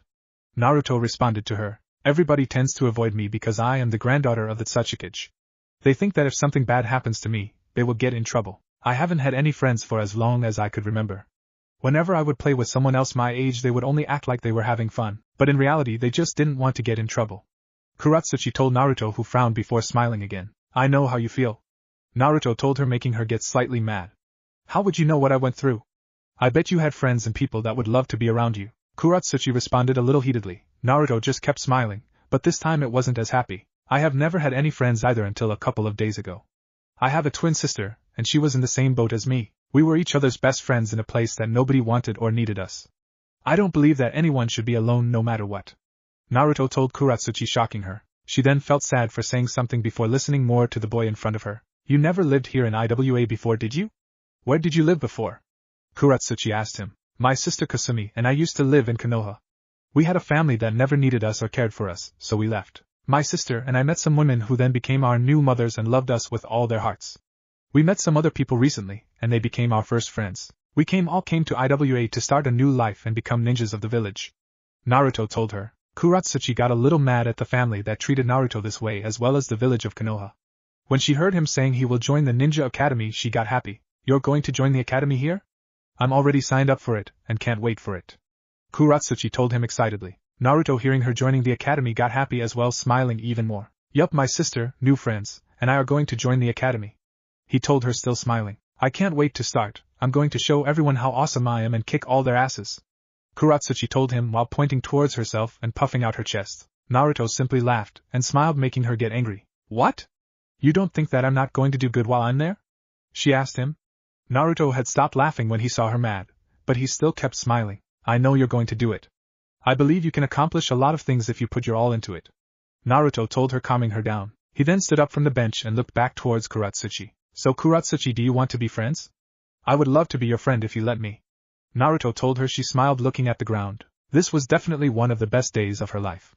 She looked back up towards Naruto with a large smile and nodded. For the rest of the day the two new friends played various games such as tag and hide and seek. They had walked around the village some more, with Kuratsuchi showing him places she likes to visit. While they were walking around the village, Naruto informed her that he was going to be living with her until him and his group could buy their own place. It surprised her greatly that her first friend was going to be living with her, and that the grumpy old man agreed to it. While they were walking around, Naruto found out about her was that she is a very confident girl that loved to be sarcastic. She was also surprisingly nice. Naruto had figured out while he was playing with this calm and easygoing girl. Kuratsuchi found out through the day that Naruto was one of a kind. Nobody ever wanted to go near her, and when they did, it never felt the same as the time she spent with Naruto. After playing with Naruto for the whole day, Kuratsuchi saw that the sun was starting to set. It also looked as if it was going to rain if the dark clouds that popped out of nowhere said anything. They then headed back towards their shared house for the night. They had just arrived back at the house when it started raining, lucky before they could get wet. When they walked inside, they saw multiple shoes by the door, showing everyone else was home as well. They walked into the living room and saw Yujito, Omo, Samui, Karui, and the goddesses talking amongst each other. They all had their hair wet, showing they probably took showers already. Naruto heard something in the kitchen and told Kuratsuchi to introduce herself to everyone. He walked into the kitchen and saw that Kasumi. She seemed to have taken a shower as well. She was in an apron making food. He slowly walked up behind her and looked over her shoulder. What you cooking? Naruto asked Kasumi. She was shocked from having her brother sneak up on her. I am just making steak with white rice and vegetables for dinner, Kasumi told him while blushing a bit. She had gotten out of the shower a while ago, so she could feel her brother breath down her neck. She would always get this weird feeling in her chest when she was around her brother. It wasn't normal and it annoyed her greatly. She would always be giddy around Naruto, as well as get a weird butterfly feeling in her gut. That sounds good. I don't think I have ever seen you wear an apron on you before, Naruto told Kasumi. Well, I didn't want to get dirty since I just took a shower. How does it look? She asked him before she turned around to look at him. You look as pretty as you normally do, Kasumi-chan, maybe even a little more, Naruto told her, making her blush with the compliment. When Kasumi heard Naruto's response, it made the weird feeling in Kasumi's chest happen again. She just smiled and kissed her brother on cheek, making both of them blush more than they already were. Thank you, now go take a shower while I get dinner ready, Kasumi told her brother, smiled and left the kitchen. Naruto took a brief look into the living room and saw that Kuratsuchi was fitting in nicely with everyone. He then went upstairs to take a shower like his sister told him to. While he was upstairs, he put up some simple privacy seals if he ever needed them. When he was finished with his shower, Kasumi had finished dinner. Over dinner, everyone seemed to talk about what they found out through the entire day. Kasumi and the goddesses seemed to have found the academy as well as some restaurants they wanted to visit later. Yujito, Samui, and Karui had found the ninja supply shop and clothing shops. Omoi seemed to have found the library, but fell asleep reading a book while he was inside. Before anyone even knew, a couple more hours passed, and it was dark outside. The raining outside had started coming down harder, as well as a small amount of lightning and thunder. I'm tired, I think I'm going to hit the sack now, Naruto told everyone. They all nodded before getting up themselves and decided to get ready for bed themselves. Naruto went into his room and got into a striped black and white shirt with red shorts for pajamas. With a quick goodnight to everyone, Naruto went towards his bed, laid down, and looked towards the ceiling. I haven't talked to Kurama all day. I'd better see how he's doing, Naruto thought to himself, and fell asleep to the sound of the rain and thunder outside. In Naruto's mindscape, Naruto opened up his eyes and saw the lush green forest that was his mindscape. He had created this forest to create the boring place that was his plain mindscape over the course of his training with his mothers. It was a simple forest with wild vegetation and some animals such as deers, rabbits, foxes, etc. running around. Naruto then started walking deeper into the forest to find his fox friend. After a couple of minutes, he came across Kurama simply laying his head on his paws. He was looking over a cliff, staring off into space. Naruto walked up to his friend and jumped onto the top of his head. Hey Kurama, sorry I haven't talked to you all day. I have just been busy seeing the sights, Naruto told the fox, who grunted. I know I can see it through your eyes, don't you remember? Kurama reminded the boy, who simply rubbed the back of his head. What is your opinion of the village? In my opinion, it's not bad even if there are rocks everywhere, the fox told the boy atop his head. I like it and don't have regrets coming here. The people are nice enough with a slight touch of grumpy. I had also made a new friend. If you saw her, she's awesome, just like Kasumi-chan, Yujito-chan, Samui-chan, and Karui-chan. She likes to act tough, but is actually nice if you get to know her, Naruto told the fox, who was listening. Ah yes, your new girlfriend, she was cute for a human.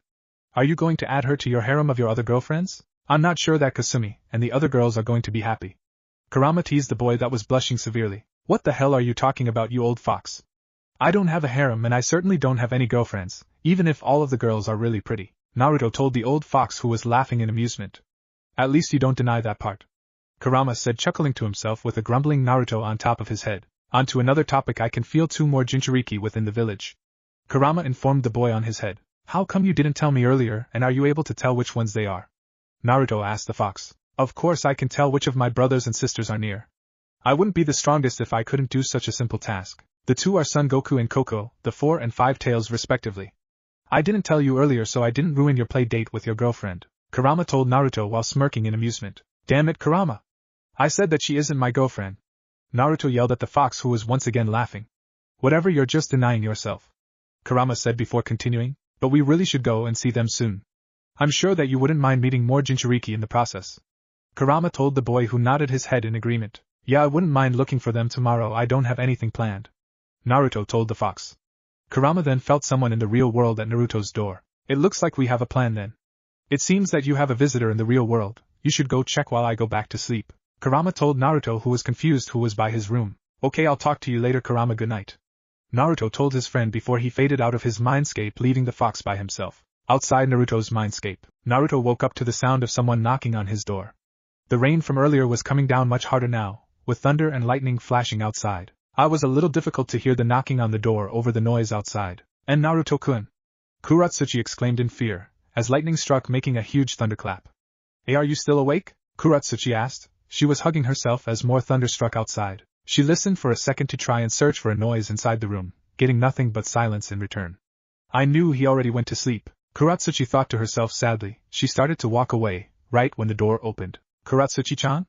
Naruto asked, tired, rubbing the sleepiness away from his eyes with his left hand. Kuratsuchi just simply stared at the floor, embarrassed for waking up her friend. Can I sleep with you?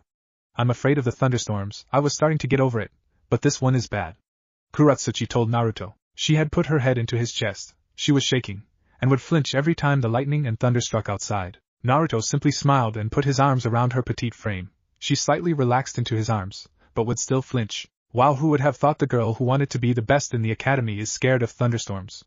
Naruto thought to himself, still hugging her. I'm fine with it. The rain doesn't look like it's going to get better anytime soon, Naruto told her while rubbing her back lightly. Kuratsuchi looked up towards Naruto and looked into his eyes. Thank you, she simply told him. They then walked into Naruto's room and he activated some privacy seals he placed in the room earlier. When he did this, the weather outside was considerably duller, but you could still hear it. They walked over to his bed and they both laid down together, with Naruto still having his arms wrapped around her.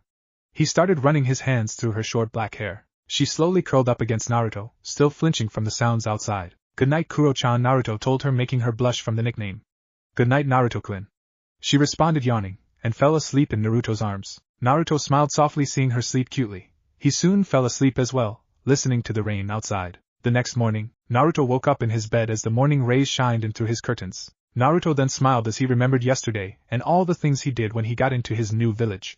His most memorable moment was easily when he made a new friend. He looked down at his chest and saw that said girl was sleeping on his chest like a mattress. Kuratsuchi had a small amount of drool coming out from the side of her mouth, making her look adorable in his opinion. He then brushed the small amount of hair that was in front of her face, making her smile and hugs him, still sleeping. I should probably get her back into her own room before anyone sees us like this, Naruto thought to himself. He then started wiggling himself softly from underneath Kuratsuchi in order not to wake her up. She must have felt him moving because she grumbled in protest and gripped onto him tighter. He just sighed, knowing she must be comfortable due to Kasumi doing the same thing whenever she fell asleep with him in the past. He slowly unwound her arms from around his body. She frowned in return and moaning in protest. He just simply chuckled in response, and picked her up bridal style, making sure to not wake her. Kuratsuchi in response just smiled in her sleep and curled into his chest more, trying to get as much of his body heat as possible. He carefully opened the door with his foot and proceeded to walk outside of his room towards Kuratsuchi's room. He reached her room and opened the door and looked inside her room.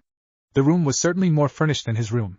It contained a bed and restroom much like his. The walls were painted a nice teal color. Around the room were more bookcases in her room filled with simple things such as books, scrolls, and ninja tools. He walked over to her bed and placed her down softly, making her whine again. He then saw 2 stuffed animals near the base of her bed. He picked up the animals and looked at them in amusement. They were both rabbits. The first one was primarily white with some spots of blue and purple. He saw writing on its foot, and saw that its name was Tuka. The second rabbit was mostly black with some places being white. The interesting thing about the second rabbit was that it was wearing an eye patch over its left eye. He looked for a name on the foot of this rabbit, and saw the name Kaneki written on it. Tuka and Kaneki, cute names to give stuffed rabbits. Naruto thought to himself. He then walked over and gave Kuratsuchi the rabbits. She instantly grabbed the stuffed animals, and slept with them in a tight embrace. Now that's cute, she still sleeps with stuffed animals, Naruto told himself. He then went to her desk and wrote her a note for when she woke up. After finishing the note, he started leaving the room. Naruto got to Kuratsuchi's room door and quietly opened it. He then stuck his head out into the hallway to make sure nobody was around. It wouldn't be great if someone saw him come out of a girl's room this early in the morning. He walked out of the room once he felt he couldn't sense anybody. He then looked towards the door to make sure that it closed quietly. He then turned around to be met with the face on Inoki looking at him. He froze looking at the old man before him who had a blank expression on his face. Good morning, Naruto. I would like to take a walk with you and I will be waiting for you by the door, Inoki told Naruto before going downstairs. Naruto just nodded before going into his room to get dressed. He was currently freaking out. It was bad enough that he was caught in Kuratsuchi's room so early in the morning. The situation only got worse due to the strongest person in IWA and grandfather of said girl to catch him. Naruto then walked out of his room in his all-black suit and walked down the stairs. He saw Inoki standing by the door patiently for him.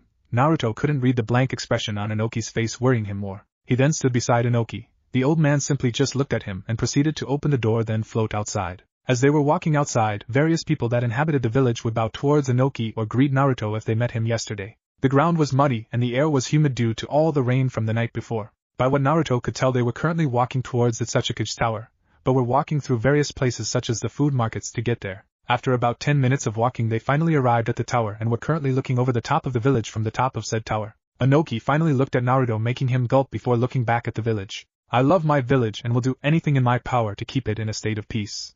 This is the job that I had taken upon myself when I had become the Tsuchikage. Inoki informed Naruto, who was currently confused as to why he was being told this information. The only problem about being the leader of the village is that people start treating you differently. This is the problem that Kuratsuchi has to face every day. She is constantly left alone due to me being the Tsuchikage. I'm sure that you have been informed of this yesterday when you became her very first friend, Inoki told Naruto.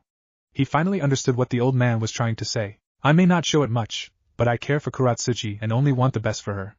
There is only so much that I can do for her, and the rest is all up to her. When I came home yesterday, it was a relief to see her smiling as much as she did around you and her new friends. I want to thank you for doing that and becoming her first friend that she needs, Inoki said with a hint of happiness in his voice. Naruto just stood there and smiled in return before he spoke. I don't believe anyone should be left alone for stupid reasons such as being related to powerful people. Loneliness isn't the best feeling in the world, and I am happy that I had Kasumi to keep me company over the years, unlike Kuro-chan, who had nobody to lean against and was by herself most of the time, Naruto told Inoki. The old man simply gained a small smile on his face, as well as raised his eyebrow when he heard the nickname he gave his granddaughter. Now, as for the matter of you being in Kuratsuchi's room this morning, Inoki started off, making Naruto stand as stiff as a board. I understand that she has a problem when lightning storms come, and she probably came to you.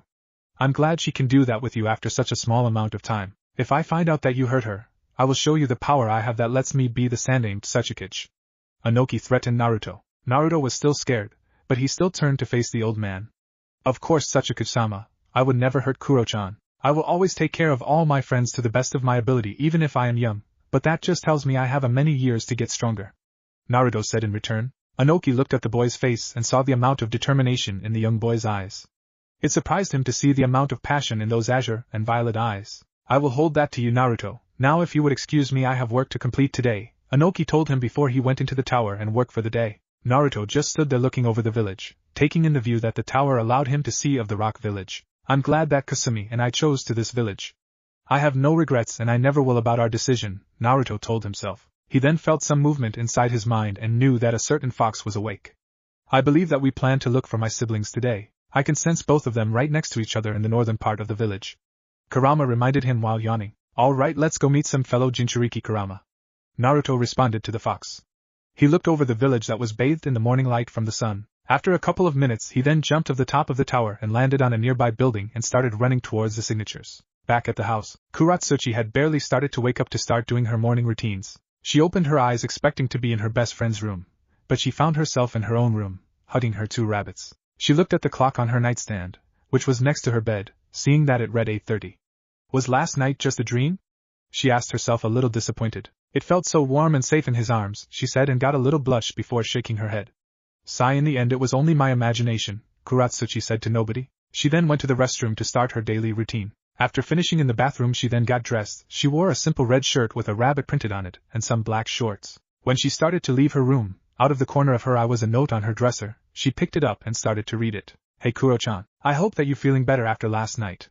I need to do some things today, so I carried you back to your room when I woke up. If you ever need to sleep with me again because of the rain, I won't mind. I'll talk to you guys later tonight. Naruto. After finishing reading the note, Kuratsuchi was immediately happy.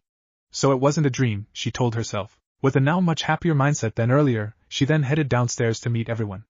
I need to thank him for last night when he comes back, she said. When she got downstairs, she went into the kitchen and saw that everyone else was already there. Kasumi was making breakfast for everyone, while Omoi, Karui, Samui, and Yujito were waiting at the dining table. Kasumi, seeing that Kuratsuchi was awake, smiled, but it almost went away when she smelled her. She could smell her brother's scent heavily on her friend and it confused her. She was going to have to ask about it later. Her sense of smell was heavily enhanced due to being a ghoul, but it wasn't as good as people of the Inuzuka clan. Good morning, Kuratsuchi-chan. I am making some breakfast for everyone, so just sit down and wait until I'm done, Kasumi told her. She nodded in return and proceeded to sit next to everyone else. Kuratsuchi talked with everyone else at the table, until Kasumi brought the food onto the table. She had prepared some steamed rice, miso soup, and tamagoyaki. Kasumi placed the food in front of everyone. The smell alone made everyone's mouth water. This looks delicious, Kasumi. Thank you, Yujito told her, receiving a nod of thanks from the white-haired girl. Thank you. I need to go wake up Nisan right now, so I will be back in a second, Kasumi said and started heading towards the room. He's not here right now, Kasumi.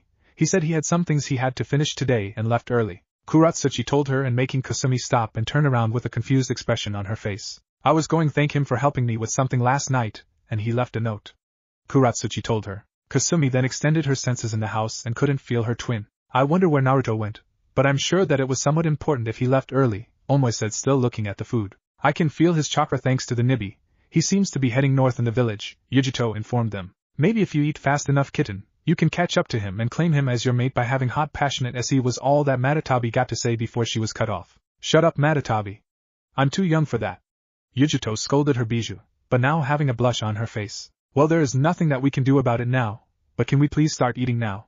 Karui said, and at the same time made her stomach rumble. Everyone chuckled at her, making her sink in her chair from embarrassment. I'm sure that Naruto-kun will tell us later what he was doing, but let's eat for now, Samui told them. They all then sat down at the table and with a quick chorus of "Itadakimasu," began eating the delicious food Kasumi made. Back with Naruto. Naruto was currently jumping from tree to tree on a training field.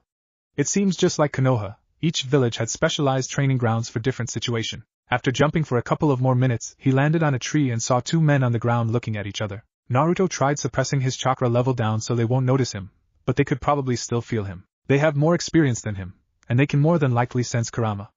Note to self, ask them for tips on how to suppress Bijou chakra, Naruto told himself. The man on the left was an older man that had red hair, mustache and beard. He was shown wearing a large headpiece consisting of a three-pointed crown-like ridge, bearing both his Awagakyo forehead protector, a ring, and a prominent black piece of armor running across his cheeks and the bridge of his nose. He wore a long-sleeved light red shirt and pants, with mesh armor shirt and fitted black suit underneath, along with calf-length sandals. Around his waist he wore a brown sash that held a brown armor-like breastplate with a pouch in the front, a brown backplate on the back that is connected to the front with mesh armor, and armored lapels falling to the sides. On Naruto's right was another man, who was easily one of the tallest men he has ever seen. He is also heavily armored, with what he believed was on the man's back releasing steam. His armor extends all the way to the bottom half of his face, covering it up. Underneath the armor covering the bottom half of his face, he wears a white cloth which also covers both sides of his face and the top of his head. Aside from his red armor, he also wears a red straw hat over the white cloth, and it seems to be composed of the same material of his armor and furnace. He was wearing his Awagakyo forehead protector on a black cloth over his armor. He was also wearing a black gi, with the sleeves seemingly torn off, and black gloves. He also wears what seems to be a bronze-colored ring around his neck which he wears over his red armor. Also, the armor covering his arms and torso is plated. His right hand was currently placed inside his gi. These are the two men Naruto. The man on the left seems to hold the Yanbi. The man on the right seems to be holding the Gobi, Kurama informed him. Yeah, I've seen them before in the bingo book. Rashi of the lava release and Han of the steam. Naruto confirmed in head. Why does Han constantly have steam coming out of his armor? Naruto asked. Each Jinchuriki of the Gobi has to wear a specially made armored suit. While not imperative to their life, it certainly does help. An odd side effect of being sealed with the gobi is that they begin to produce a large amount of steam from their skin. The steam to them is obviously harmless, but to others it is a mild acid, burning and cutting creatures that the steam comes into contact with. This obviously makes it hard for them to complete little tasks other people can accomplish easily. Kurama explained. That sounds like it sucks being sealed with the gobi. Are there any plus sides of being its Jinchuriki? Naruto asked. The user has access to boil release, which is great in both defense and offense. With the steam he can increase his physical attacks depending on the amount of pressure used, Kurama responded. The Yambi also grants his Jinchuriki the ability to use lava release. He continued, why haven't I gained any cool abilities like that? Stupid lame fox. Naruto pouted. Ungrateful brat. I enhance your already amazing healing to incredible levels, let you gain negative emotion sensing, and increase your senses. Kurama yelled in rage. I know, I'm just kidding with you Kurama, you're awesome. Now we have to be quiet, they are starting to talk. Naruto told the fox, who just grumbled. On the field, it seems that we have a kid among our audience today. Isn't that right, Han? The Rashi started talking. It seems that we do, but you know how I feel about other people, Rashi, Han replied. Yes, I know that you have a dislike for people, Han, but it's just a gaki. Letting him watch us spar won't be that bad. Rashi responded. I can feel another bijou within the boy. It seems to be the Kyuubi, but it seems weaker for some reason and I can't say why. A voice responded in Rashi and Han's head. Is that so, Son Goku? Can you feel it as well, Koko? Han asked.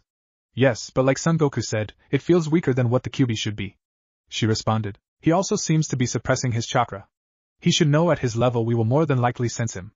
Rashi said. The boy's chakra also seems to be large for one so small. Interesting. Han said. We can talk to the gaki when we are done with our spar. As usual, no going over one tail. Rashi explained, getting a grunt in return from Han. Please count down for us please, Son Goku. Koko, Han asked politely. I guess / of course. Son Goku and Koko responded. 3, 2, 1 begin. The two bijou said at the same time. Rashi brought out some kunai and started to throw them towards his opponent. Han immediately brought out his own kunai, holding it in reverse grip, and started blocking them. One of them landed at his feet, and he saw a burning tag on it. He looked back at Rashi, and saw that he was holding a hand sign. Kai, Rashi shouted, and the kunai at Han's feet exploded. Rashi waited for Han to make a move, knowing that didn't affect him. The dust barely started to yell before his senses kicked in, and he jumped out of the way. Boil release, steaming shuriken, Han yelled. Out of the dust multiple shuriken coated in boiling water came at him. Since he jumped the attack missed him, but when he looked at the tree that took the damage, he could see it quickly corroding into nothing. Boil release, unrivaled strength, Han said before rushing at Rashi. He immediately started an onslaught of punches aimed towards the face and chest. Rashi could do little but dodge due to the corrosive steam on his fists and legs. Seeing an opportunity, Rashi swept at Han's legs making him jump up to avoid it. He immediately hit Han in the torso 2 times before round kicking him away from him. Lava release, lava bullet, Rashi yelled and spat out some lava at Han. Not wanting to be hit, he started to hand seals in retaliation. Boil release, boiling shot, Han said spitting out boiling water. The two attacks connected coating the field in steam. Taking advantage of the situation, Han started gathering all of the steam around him and did more hand signs. Boil release, boiling water dragon, he yelled and shouted at Rashi. Even with all of the surrounding steam in his way, he was able to sense Rashi's location with the gobi's help. The attack connected and Rashi was launched backwards into a tree with his armor heavily damaged. Han built pressure using his suit and launched himself at Rashi. Unrivaled strength, erupting strong foot, the attack connected, but instead of his opponent being blown backwards he was blown away. He landed a bit away and saw that he had lava coating some parts of his armor. He looks back at Rashi's last position and saw only lava in its place. Lava clone. But where did was all he had to say before he was felt Rashi appear behind him. Lava release, scorching armored fist, Rashi said with his arm covered in lava. The attack smashed against Han's back making him fly into a tree groaning in pain. He didn't have enough time to recuperate himself before he saw Rashi attacking him again. Lava release, scorching stream rock technique, Rashi yelled. Multiple molten rocks came rushing at him, forcing him to get up and dive out of the way. He finally stood up and started doing hand signs and Rashi copying him. Water release, giant exploding water shockwave, Han said before spitting out a large amount of water towards Rashi. Lava release, molten river, Rashi said in return. He as well spit out a large amount of lava from his mouth to negate the water coming towards him. The two attacks once again created steam in the area. Making one last attempt to take Rashi down, Han created more pressure in his suit and launched himself. Rashi had been still trying to recuperate from his last jutsu that he couldn't defend himself properly. Boil release, erupting propulsion fist, Han yelled. Rashi not being able to block in time took an extremely strong punch to his chest. He was immediately launched to the other side of the field due to the force of the attack. He stood up in pain from the attack and sighed in defeat. I give Han, you win the match? Rashi told him, holding his chest and trying to dull the pain. He then looked over his armor and saw that there were corroded places wherever Han hit him. I'm going to have to get this fixed, Rashi told himself. Han looked at his armor and thought the exact same thing due to the burnt places. Han turned towards the trees where he felt the child's signature. Come on down here, boy, he yelled, gaining Naruto's attention. Naruto then jumped down from the perch that he had on the tree. He landed in front of the two men and could only be amazed at what they could do. Even if it was a simple spar, it really showed him the potential that all Jinchuriki possessed to become strong. He was brought out of his musing when he noticed the two men were looking at him, expecting him to say something to them. I'm sorry, my name is Naruto Amaya and my sister, and I just moved to the village, Naruto said. That explains a lot. My name is Rashigaki, and this is my friend Han, Rashi said. Han just looked at Naruto and nodded his head towards him. Nice to meet you, Han said in a simple greeting. Now we have a little question to ask you. Do you know your tenant you're holding? Rashi asked, pointing at Naruto's stomach. Yeah, I learned about him about 4 years ago. I could also tell that you guys hold one as well and wanted to meet you, Naruto explained. I believe that it would better for us to talk somewhere more secluded. Touch my fist and we can talk in our mindscape, Han said, the two men extending his fist towards Naruto for him to do the same. The blonde then nodded, made his own fist and touched the two other Jinchuriki's hands before he was pulled inside himself. In the mindscape, when Naruto opened his eyes, he saw sitting on top of Kurama's head. They were inside an orange room that gave off a comfortable feeling. In front of him he was able to see that Han and Rashi were on their own Bija's head. Rashi was sitting on a red-furred and green-skinned monkey. Behind it were 4 tails swinging behind it lazily, showing it to be the Yambi. Han was standing on top of what he could only describe as a white horse dolphin that had horns. Behind it were 5 tails, showing that it was the gobi. Well, would you look at that, Kurama had gone and gotten him sealed inside a human. Something he said would never happen to him.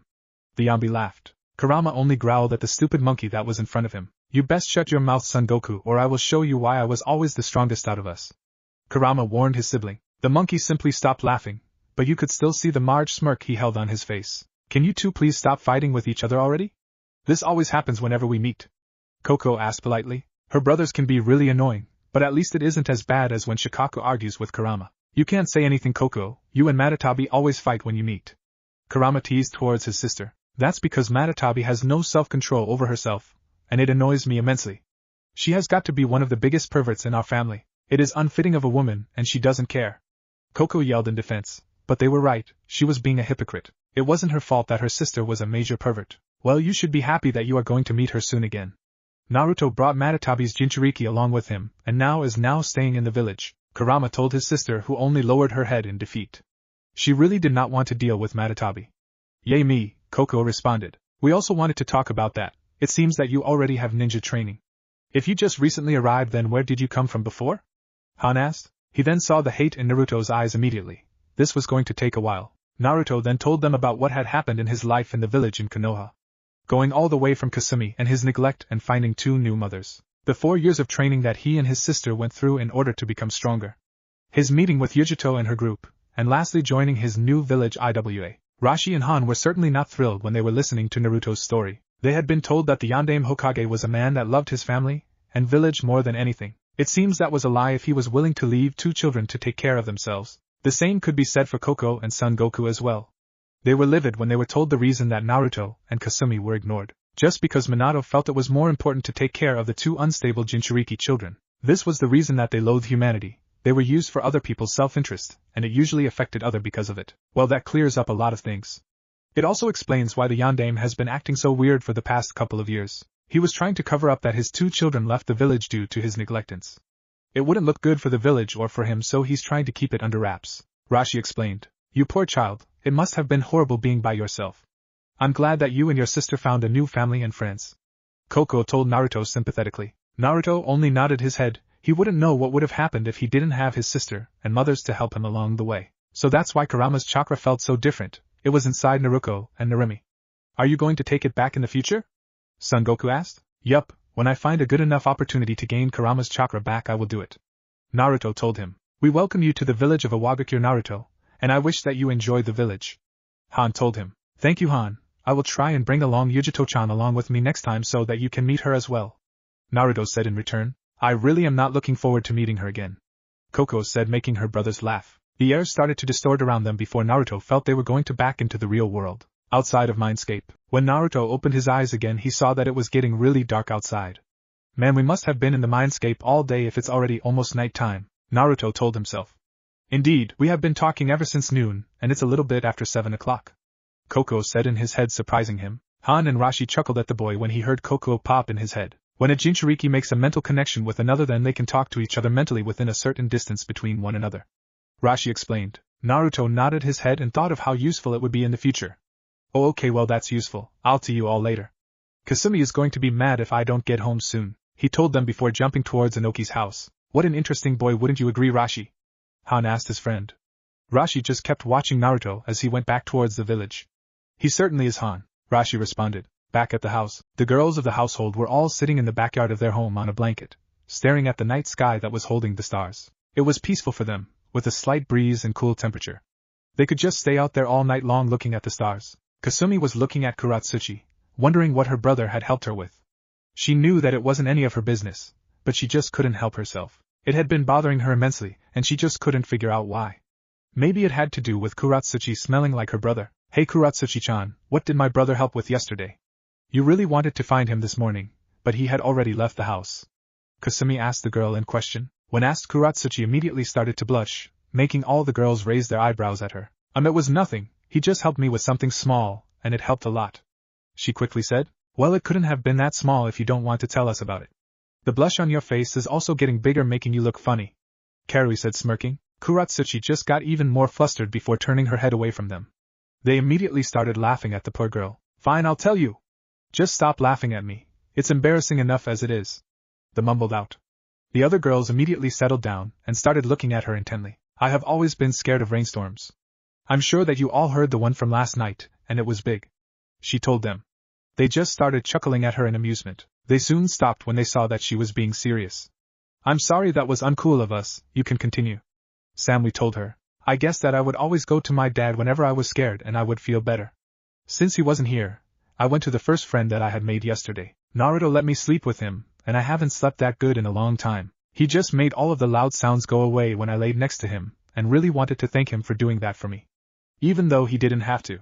She explained to them. They all just sat there and listened to what she wanted to thank Naruto about. They shouldn't be surprised though, Naruto has this way of making you feel better without even trying. Well, it was nice of him. Naruto-kun is a good person and I'm glad that he did that for you.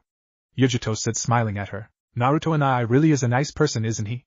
Kasumi said. She received a nod in return from everyone. While she was happy for Kuratsuchi, she was a little scared at the same time. Her brother only let her sleep with him in the past, and nobody else. What if he got bored with her and starting being with everyone else except her? What if Oniai-san stops caring about me one day? She thought to herself. She knew her brother would always love her and stay with her, but that thought will always scare her. She then saw the target of her thoughts land in the backyard with them from the corner of her eye. Hello, ladies. Naruto greeted them. All the girls just smiled at him and did a small little wave of their hands towards them. Where have you been all day, huh? Karui asked him. Naruto then told them of how he met the two other Jinchuriki within the village, Han and Rashi. He talked to them about the spar he had witnessed, and his opinions of the two men. So that where you went the whole day, Naruto? We got a little worried when you left out of the blue this morning. Samly told him. Yes, sorry about that, I really wanted to get that out of the way as soon as possible. I should have told you guys ahead of time. He replied back. Everyone's stomach rumbled, making them all laugh. I'm guessing nobody had dinner yet? He asked, making everyone shake their head in the negative. With that said, everyone started to go inside in order to help make dinner. Naruto saw that Kuratsuchi was still standing on the roof looking at the stars, staring off into space. He then walked up next to her and touched her shoulder, making her jump in surprise. Hey, everyone's going inside to make dinner, you coming? He asked her. She looked at him and saw that he was smiling at her, resulting in her smiling as well. Yes, sorry, I was looking at the stars. She told him. Naruto then started to go back into the house when he felt Kuratsuchi grab his hand. She wasn't looking at him, but he could tell that she was embarrassed due to her tense posture and faint blush. I just wanted to thank you again, or last night again, she finally told him after a bit. I told you on the note that it was completely fine, and if you ever need to sleep with me again, it's fine. He said. She just nodded before heading back inside to start making dinner with everyone else. Later that night, Naruto was on his bed thinking about how well things went today. The meeting of two Jinchuriki was very successful in his opinion. He still had to bring Yujito along with him next time he goes to meet Rashi and Han again. It was about midnight, and he started to feel his sister's emotions. She was a little upset and scared at the same time. What's wrong with her? He asked himself. Kasumi and they have always been able to sense when the other is upset. So whenever one of them had a problem, they would go talk to each other. The only weird thing was that Kasumi didn't want to seem to talk to him this time. So if she wasn't going to come talk to him, he was going to go talk to her. He then got off from his bed and opened his room door and went into the hallway. It was dead quiet due to everyone in the house sleeping. He walked down the hallway until he stood outside of his sister's room. He knocked on the door before he opened it, and walked inside. Kasumi was sitting on her bed thinking about something. She was so much in thought she didn't even sense her brother walk into the room yet. "Kasumi-chan, what's wrong?" Naruto asked her. He walked up to her bed before sitting next to her on the bed.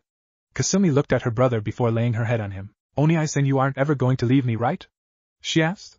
He just looked at his twin in curiosity. "Why are you saying that, Kasumi?" he asked her. He grabbed her chin with hand and stared into his hand, and saw that she had some tears in her eyes. "I guess you getting along with everyone makes me scared.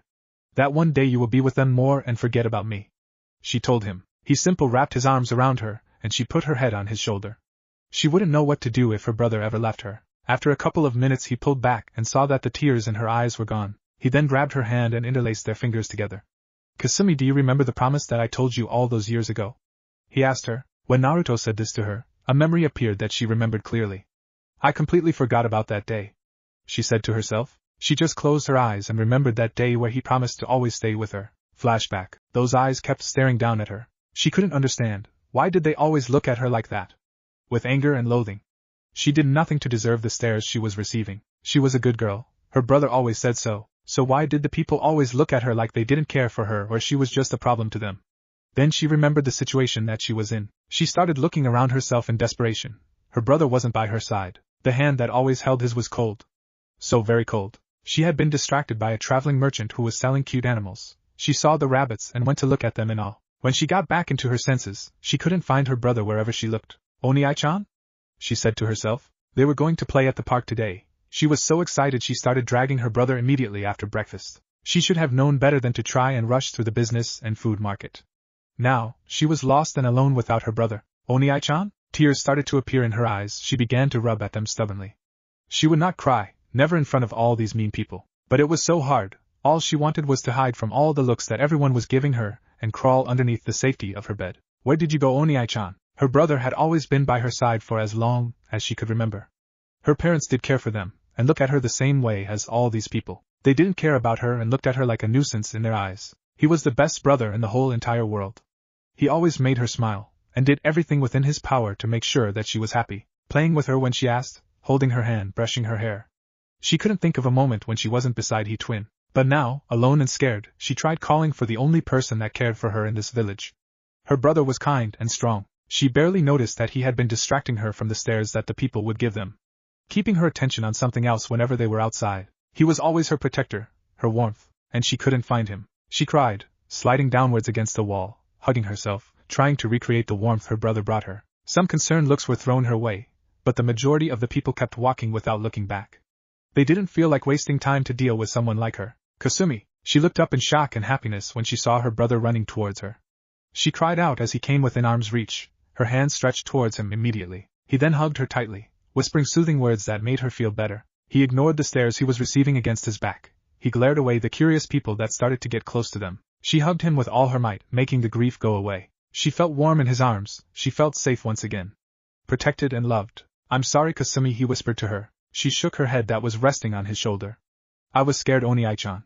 I thought you left me." "Never again, Kasumi," he promised, taking her hand in his and interlacing their fingers. "I will never leave you." Flashback end. After all of these years he kept his promise, and never left her side. She felt stupid for forgetting about that day and thinking that her brother would leave her side. Kasumi felt Naruto then start to lay her down on her bed.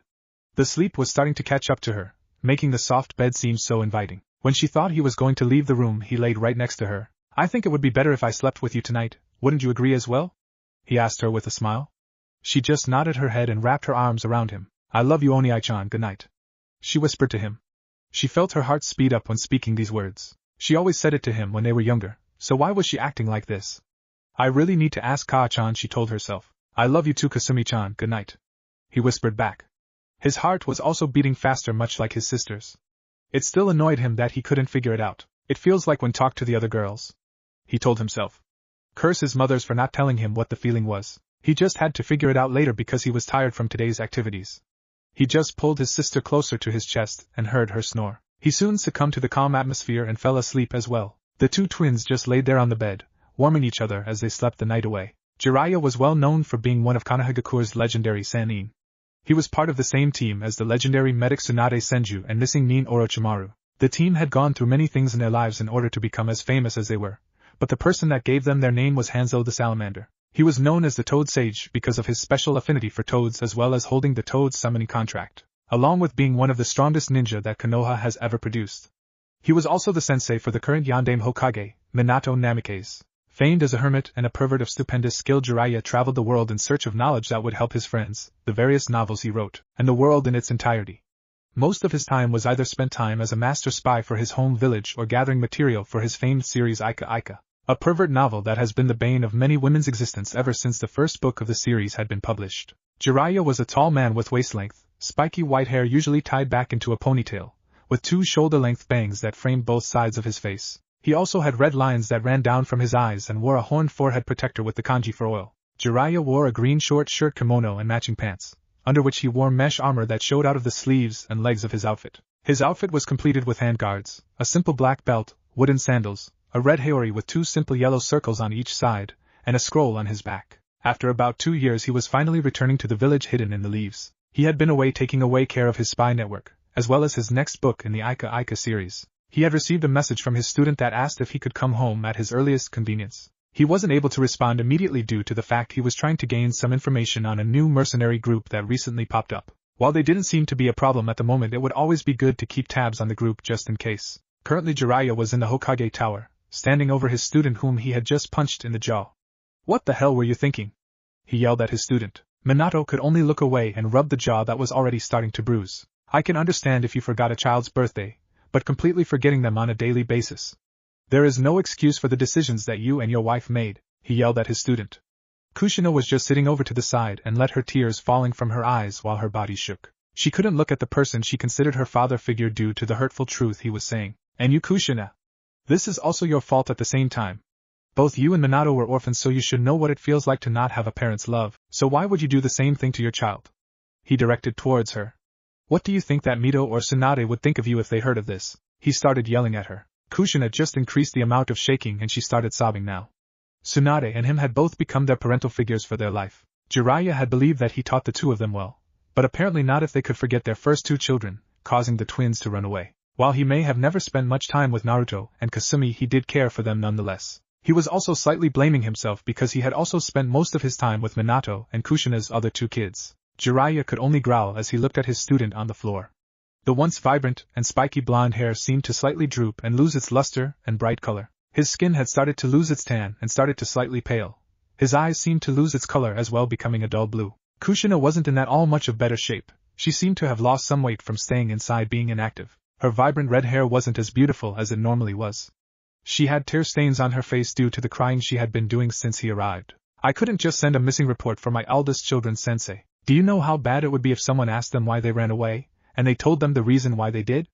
Minato told him. In return he received another punch in the face due to his explanation. "So you're telling me that you care more about the effects of what would happen to you if someone found out, rather than the fact that your family is a wreck right now?" Jiraiya yelled at him. He couldn't believe what he was hearing from his student right now. "Now I need to go find your children, because you both don't care enough to do it yourselves," he told them before walking towards the office door. "I just want my babies home, Jiraiya, can you bring them home for me?" He heard Kushina ask him, sobbing into her hands. He only kept walking towards the door when he heard Kushina ask him a question. The anger and disappointment he felt with them wouldn't allow him to look at the 2 of them. When he reached the door, he opened the door that stood there before breathing in. "I am severely disappointed in the 2 of you and expected better from you," he told them before he walked out and closed the door. He needed to find his godchildren. With all of the commotion that was currently happening, nobody noticed the ANBU with the initials hiding in the shadows of the room. The person just as easily slipped out of the room due to the husband and wife being distracted. Iwagakure. It had been a month since the night that Naruto had his sister Kasumi.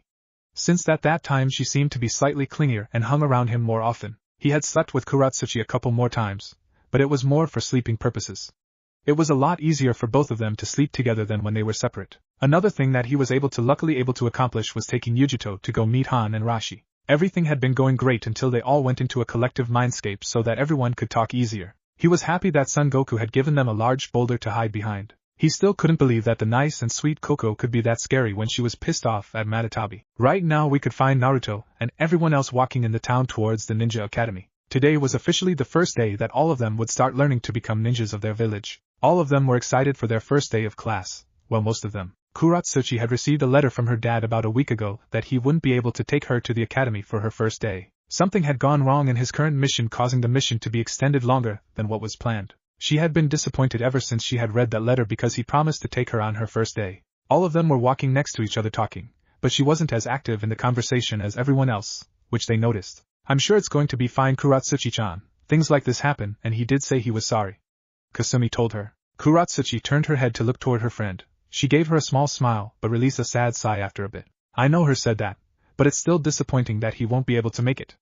I was really looking forward to him coming and meeting you guys, she told them. There will always be other times that we will be able to meet him. I'm sure that he is just as disappointed as you are right now.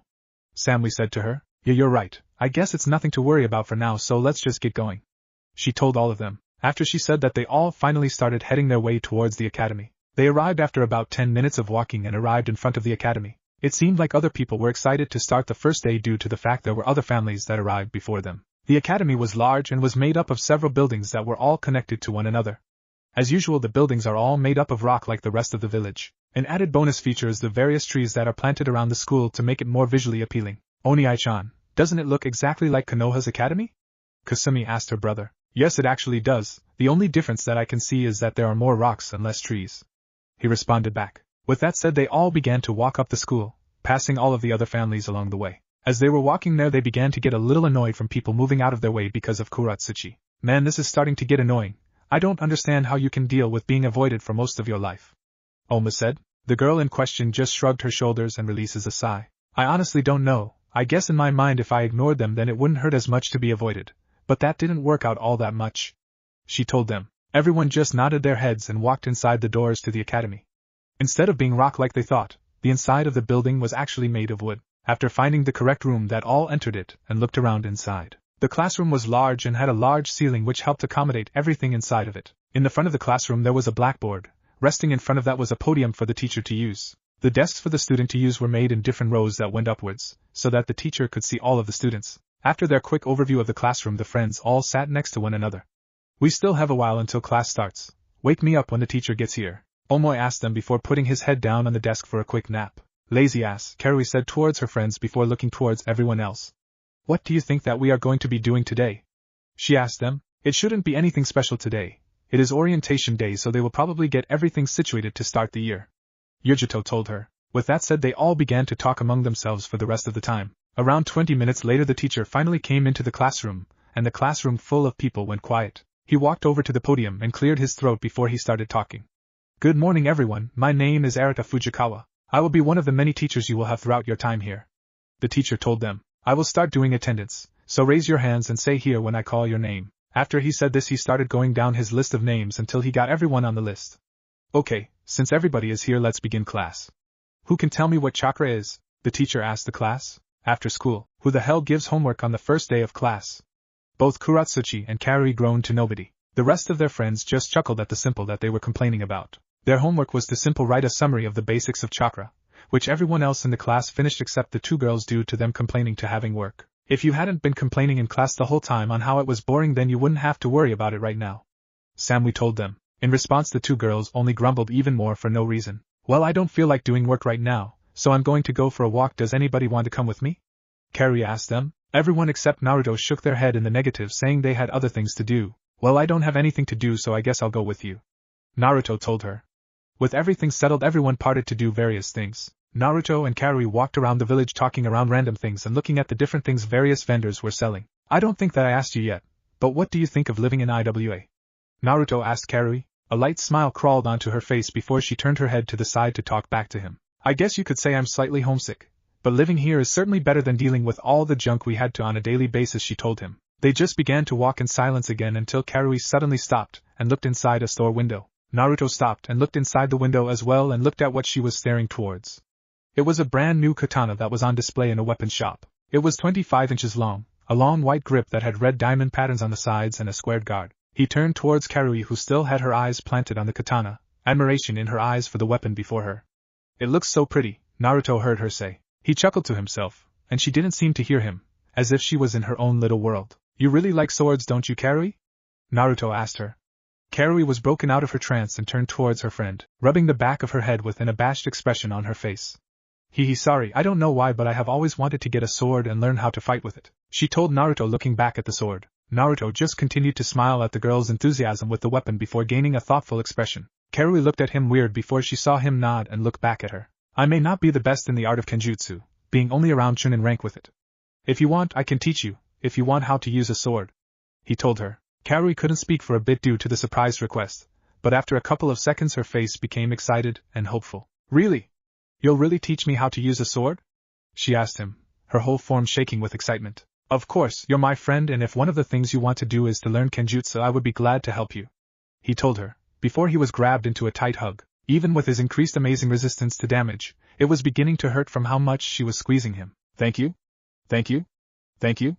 Karui told him, jumping up and down in her arms. He only laughed in response and hugged her back while everyone passing them smiled and laughed from how the two were acting. Karui eventually calmed down when she saw everyone looking at her, and having Naruto hold her in public. She quickly let go of the hug, grabbed onto Naruto's hand and started running away from all the people, which caused even more people to chuckle at the cute kid's actions. She slowed down eventually, and tried to slow down her fast-beating heart. She turned towards her friend and saw that he was still slightly laughing at what happened. I seriously hope that you won't tell anyone how I acted, she told him with a sharpness in her eyes. I promise that I won't, but I wish that you would act like that more sometimes. It's cute and very refreshing, he told her, and received a hit on the head. Stupid, she told him with a blush on her face before they started walking home together because it was getting late. Naruto looked down to his hand and saw that she was still holding it in her own. He really didn't feel like saying anything for two reasons. 1, he didn't feel like getting bonked on the head again, and 2, it felt really nice holding her hand. After they had finally gotten home, Naruto and Kasumi along with their mothers were sitting on top of Inoki's house. It was a daily ritual for them as a family to sit down at least once a week and talk to one another about random things. Kasumi had been teaching Yujito and Kuratsuchi how to cook, and they were finishing up dinner. So how were our baby's first day in the academy? Narin, also known as Kami, asked her two children. They simply shrugged and continued to look at all the people that were walking beneath them. It was okay. It was only the first day, Kasumi responded back. What made it go from an exciting day this morning to just okay? Their other mother Nanace the Shinigami asked them. Just the usual stuff, I guess, getting to know everyone in class and going over a small amount of history about IWA and chakra. Stuff like that, Naruto responded back. Nanace only nodded along, not trying to make it seem amazing. Even she thought that was pretty boring, although there were quite a good amount of girls that were staring at you, Naruto-chan. I'm pretty sure that you're going to have your very own fangirls very soon, Narin told her son. Naruto just groaned in response to his mother's teasing. Although she was right, there were many girls that kept staring at him throughout class. This also caused Kasumi, Kuratsuchi, Samui, Karui, and Yujito to be more protective of him. None of those stupid bimbos can have Oni-chan. I won't let them, no matter how hard they try, she said to her mothers, causing the two women to laugh. You're so possessive of your brother Kasumi-chan. Maybe you should just kiss him in front of them to make them back off, Nanae suggested with a devious smirk on her face. Kasumi and Naruto just blushed heavily, causing the two women to laugh even more at their children's expense. After laughing at their children's expense, the family just sat on the rooftop in silence. Naruto then saw a homeless person off in the distance getting ignored and looked at weird by everyone that walked past them. With his ears he could also pick up the yelling of two people, more than likely a couple, yelling at each other over something. Ka-chan, how come you and Ka-san can't just make the world better with the wave of a hand? You are the gods of this world, so why can't you make it so that everyone can live in harmony? A world where there would have to be no fighting, everyone would love each other, nobody would have to lie and be fair, Naruto asked his mom. Kasumi had also been wondering about this as well and sent a curious glance at her mothers. Narin and Nanace looked at their two children, who looked at them questioningly, and only could sigh in return. Trust me, Sochi, we have tried to fix problems that the world possess, but there's only so much that we can do. I am Kami, the goddess of life and creation, a title that should give me all the power in the world, but it doesn't, Narin told Naruto, who looked even more confused. What my sister means, Naruto, is that she can only control certain things inside of the domain that which she was given when we were first created. I am the Shinigami, the goddess of death, and this only gives me a certain range of certain things I can interfere with. Even if I wanted to, I can't simply wave my hand and millions will die in the blink of an eye. I can only tempt people with the thought of death and control all of the souls when a person dies. Nanace tried to explain to her child. Is that why you are mainly only seen when people summon you through the use of the Shiki Fujin? You aren't able to actively interact with anybody except when they are the summoned, Kasumi asked her mother. Nanace just nodded her head to her daughter, but also fumed at the thought of the blasted seal. Yes, and since my sister is Kami, she can only do certain things, such as control the weather, watch over all the animal life, and seasons. There are other things as well, but they can only be used for minor things such as those examples. Nanace continued to explain. So pretty much all you and Ka-chan have been doing all this time is small things ever since life started? Naruto asked Nanace, who hummed in response. But to be honest, we haven't even had to do anything for thousands of years. The world and my job with taking care of the dead have been taking care of themselves. Nanace said. Ka-chan, haven't you ever tried to make something that would help the world? Kasumi asked her mother. Naruto and Kasumi then watched as both of their mothers slightly ball up their hands. We had tried once before, a long time ago, when the world didn't even have the ability to utilize chakra. The world was nothing but an endless battleground wherever you looked. Narine said. We had decided to intervene into world affairs, to make a better world for all people to live in. We decided to choose a girl, who wanted nothing more in the world to live in harmony. She hated how the world was, only seeking to make a difference. Nanace continued. She prayed to us and asked for a way to give her strength to make her dream come true. We believed that with as kind heart as hers nothing would go wrong. We never looked towards the darkness in her heart due to all the pain she received during the wars. Nanace said. Who was this lady you talking about, Kasa and Ka-chan? Kasumi asked her two mothers, who looked at her. Kagaya Otsutsuki, Nanace and Narine said together with an edge to their voices. When Naruto heard this name, he immediately felt Kurama tense and start growling at the very name. Do you know her, Kurama? Naruto asked his partner. Just listen, kid, I will talk to you later about this, but let's just say that my brothers and sister don't like her. Kurama growled out before going silent. We created the Shinju tree, a plant that held the power to give someone chakra. Kagaya then ate the fruit that the plant created and became the first mortal in existence to use chakra. Narine told her children, who nodded their heads in understanding. She accomplished her dream and became the most powerful person in existence, and single-handedly ended the wars. Due to her deeds she then was worshipped as the rabbit goddess. Nanace told her children. Then what happened? Something had to happen if the world is still like this. Naruto told his mother, who in return poked him in the forehead. We weren't finished explaining, Sochi, now be quiet and let us finish. Narine told him. He agreed and rubbed the spot on his head where he was poked. Kagaya then eventually settled down amongst other humans, and eventually got pregnant with twin sons. She named her two children Hagoromo and Hamura. One of her sons is well known through legend by different name though, one that both of you were taught in your lessons. Nanace told them. Naruto and Kasumi then started searching through the many history lessons that both their mothers taught them ever since they started training. After a minute, Kasumi seemed to have a guess and turned towards her mothers. The only person that I can think of that time would be the one person who taught everyone else in the world to use chakra, the sage of the six paths. Kasumi told her mother, who then rubbed her head affectionately. Good job remembering that, Kasumi. Kagaya was the mother of the sage of six paths. Now back onto the story.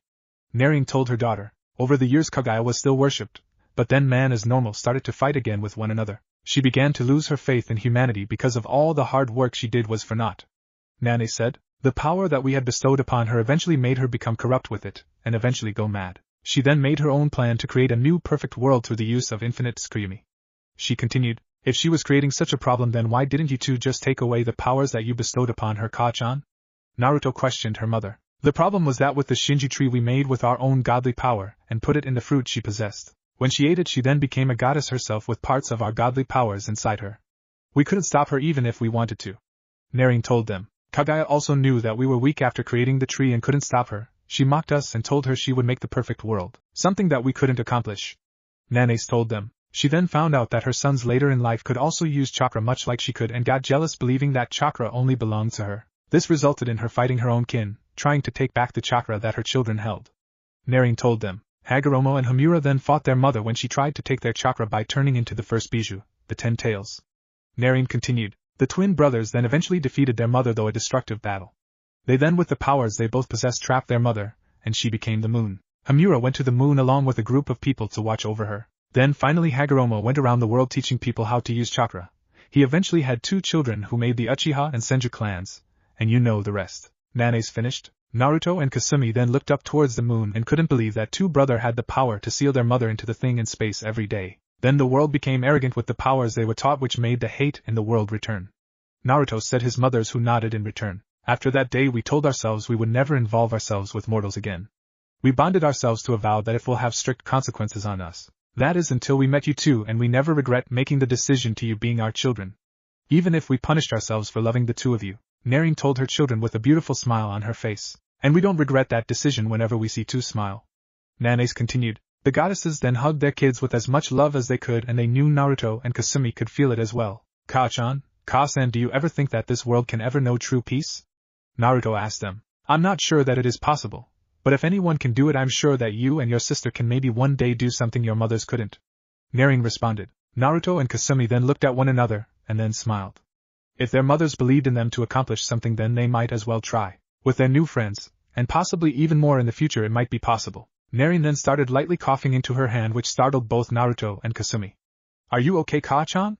Kasumi asked her mother, who waved her off. I'm fine, Kasumi. I just swallowed some spit, and it went down the wrong hole. She responded, still slightly coughing.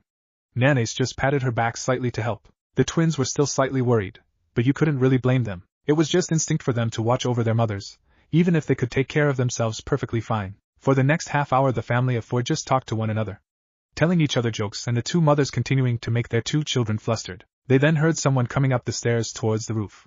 The door opened and Kuratsuchi came outside onto the roof before looking at all of them and smiling. Hey! We finished up dinner and setting up dinner, so start washing up. She told them, receiving nods in return. Naruto and Kasumi then got up and started heading inside to start washing up for dinner. Kasumi got inside first, but before Naruto went inside he turned towards his mothers with a questioning look. Ka-chan, Ka-san, what was the consequence you gave yourselves since you interacted with Kasumi and I? He asked them. He saw the two goddesses look at each other, not expecting him to ask. Well, talk about it later with you and Kasumi later, Naruto-chan. Now go get ready for dinner. We will be down there shortly to join everyone. Naruto just looked at his two mothers again in worry for a few more seconds before he turned and walked inside. When the door to the roof closed again, Narin once again started coughing, but slightly harder than earlier. You need to take care of yourself more, sister. I thought you would have known that by now when our vow was broken. Nanae scolded her sister, patting her back once again. I know, sister, but I wouldn't have thought that we needed to be super careful.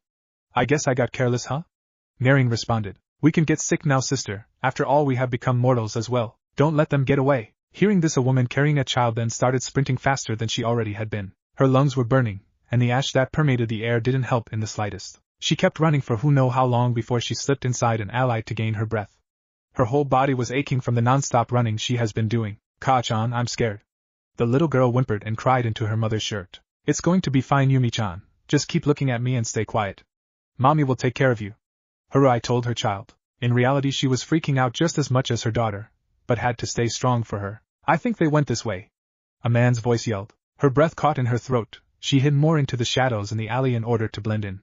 She saw the men all run past the place she and her child were hiding. When the men all finished passing, Haruhi finally let out a breath she had been holding. She couldn't understand how everything could have gone from happy to bad in such a short time. She and her family had saved enough money in order to go on a small vacation, and it had been going so well. They had gone to a nice, calm village in order to go to the festival that was occurring at the time. For 2 days she had been having fun, but that is where everything changed. She and her husband had woken up in the middle of the night to the sounds of screaming in a burning village. They grabbed their child Yumi and started running away from the bandits that were killing everyone in sight. Her husband Tamaki had distracted a group of bandits that had started chasing them a while ago, and she hasn't seen her husband since. She slowly and carefully stuck head around the corner of the alleyway to see if anyone was coming. After she checked the area was clear, Haruhi then started running with her daughter in her arms once again. After running for a couple of minutes, Haruhi then ran into another group of men coming down the street. With nowhere else to go, she quickly hid behind a nearby dumpster and held her daughter tightly. She could see the blood that was on the swords and spears they were carrying around. There were easily around 10 men coming down the street. She quietly kept watching the men as they got closer, her breathing getting shallower by the second. If things were bad enough, the guys that were chasing her earlier came back around the corner to meet up with the other men. Her heart was beating like a jackhammer from having nowhere to go. Hey! Did you guys find that woman and child? Damn guy got away from us. One of the men said. We're still looking for her. Come on, she's got to be around here somewhere. Haruhi felt a weight come off her heart when she heard that her husband was still alive. The group of bandits then started walking away from where she and Yumi were hiding. She started creeping away from the men ever so slowly with as much caution as possible into an adjacent alley. Just as she was about to make it away from the bandits, she didn't see the trash can that was around the corner. She hit it, and in her blood froze watching as the metal container started falling towards the floor. Crash! What was that? One of the men said, turning towards the sound. Haruhi then ran into the alley as fast as she could, and her heart froze when she saw that it was a dead end. I think it came from over here. She could hear the men slowly coming closer towards her spot, and she started shaking. Her daughter must have felt something was wrong as well, because she too started shaking. Slowly tears started cascading down her face. This is the end, she thought to herself. Haruhi could only hold her daughter closer to her, waiting for her death to come. Hey, did anyone else see that? One of the bandits asked. Haruhi then looked over to where the man was pointing, but she didn't know what he was looking at. The way that all the men were facing it now were towards a pitch-black alley, adjacent from the one she was hiding in. He looked scared and she didn't know why. What the hell are you talking about? There is nothing over there, dumbass. One of the men responded. No, I swear I thought I saw and heard something from in there. It was huge and staring at all of us. He replied. All of the men just looked at him in return with an irritated expression. Dude, there is nothing in that alley. You're just scared of the dark. another person said. All of them just started laughing at the man. I'm serious. There was something in there. He yelled at them. This only caused the men in there to laugh even more. Look, I'll go check it just for you so you don't piss yourself, the man said. He then started walking towards the alley, and every step he took there was mockingly. As Haruhi watched the bandit slowly walk towards the alley, she couldn't help get a sense of foreboding in the stomach. Kaa-chan, what's happening? Yumi asked her mother. I don't know, baby, just keep your eyes closed. I won't let anything hurt you, Haruhi whispered to her child. The bandit continued to get closer to the dark alley, and she gripped her daughter tighter into her arms. The guy walked completely into the dark alley until she could no longer see him. Is there anything in there? One of the men yelled inside the darkness while snickering to himself. He was just being a bitch, there's nothing in ahhhhhhh.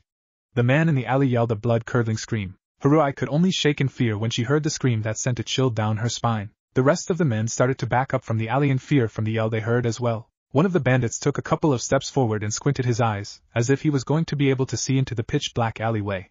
Oh, Renki! Are you okay in there? He yelled timidly into the alley. He started backing up when he could see something coming out of the darkness, and lifted his bloody sword at it. He then started lowering the sword when he saw that it was just Renki coming out of the alley. Haha, that was a good one. You really got us all with that one. Hey man, are you alright? The man asked in concern. Haruhi then started to look closer at the man called Renki who was coming out of the alley to see what was wrong. Renki looked as if he had seen death itself as he was walking out. There was blood coming out of his mouth, and his eyes were wide as if he saw death itself. Suddenly and unexpectedly, Renki fell down and to her horror saw things sticking out of his back. They reminded her of crystals that were colored a beautiful purple and crimson mixture. What the fuck are those? The bandit asked, looking at things sticking out of his friend's back. Screw those. What the fuck is that? One of the men yelled in fear. Haruhi could only feel as if her heart dropped into her stomach when she saw what was coming out of the alley. It a single blood-red looking eye staring directly at everyone in front of it. It slowly started coming out of the darkness, and what it looked like was going to be engraved into her mind for the rest of her life. It was a large, white monstrous creature that had large spikes protruding from its back, the same ones that were sticking out of the dead bandit's back. Along with this, it also had 4 large blades that were moving independently, just like extra appendages. It had large bird-like feet, and its head had 4 horns with that single black and red eye in the center. The monster then started to open its mouth, and she could see the razor-sharp teeth that lined throughout its bloody mouth, as if it was killing people before it even got there. Fuck this! One of the bandits yelled before he started running away from the beast. The rest of the men followed his example, dropped their weapons before running away as well. The monster she was staring at seemed like it was overjoyed that everyone was running away from it, and formed a demented smile on its face. Ha ha ha! The monster screeched in a demonic voice, going after the men that were trying to escape. It went towards the nearest group of men and with its blade-like appendages, sliced them in half cleanly, painting the road with their blood and other body parts. The crystals on its back then grew larger in a matter of seconds. Crystals then shot from its back into other men. Their bodies soon dropped to the floor with the rest of the dead bodies. A group of men huddling in a corner next to where she was hiding could only shake in fear, knowing that they couldn't do anything. Haruhi then thought she saw the wall behind the men move. After staring a little harder, she saw it wasn't the wall moving, but something on the wall was instead. She saw the bandit in the back of the group had not noticed this thing behind it. When the man got close enough to the thing on the wall, she could only watch as a humanoid thing came off the wall. It was the exact shade of color that the wall behind it, as if it was waiting there in camouflage the whole time. The thing that she was staring at then started to change color until it was completely black in color. It was definitely a person, but what baffled her was that its whole body seemed to be completely covered in some form of living armor. Then when the bandit got close to the thing, it seemed to start to sprout something from its lower back. Are those centipedes? Haruhi asked to herself. From the back of what she could only guess was another monster, were 4 tentacles that resemble centipedes. The appendages that grabbed the bandit nearest him and started to encircle it like a snake would. What the hell is this? Help me! The bandit yelled in fear of the thing holding him. His yelling was no longer able to be heard when the appendages completely covered his body. With a sickening twist, the appendages all seemed to tighten, causing the man inside to die in a small bloody shower. The now dead bandit was then dropped to the floor when the tentacles released him into a bloody mess. The monster then looked at the other men who were backing away from it in fear. Its body then started to shake as if it was laughing. It soon started laughing, and when it did, it sounded just as demonic as the other monster. Ha ha ha! The monster seemed to be laughing at the death it caused. When it finally calmed down and looked towards the other men that had started to run away from it. Seeing this, it launched out its 4 centipede-like tentacles towards the men. They all hit their mark on their targets, and ended up spearing a bandit on each of the 4 tentacles. She could see the horror on the men's faces as they looked at the object protruding from their stomachs. The monster then started to seem laughing again to itself, but it actually talked this time.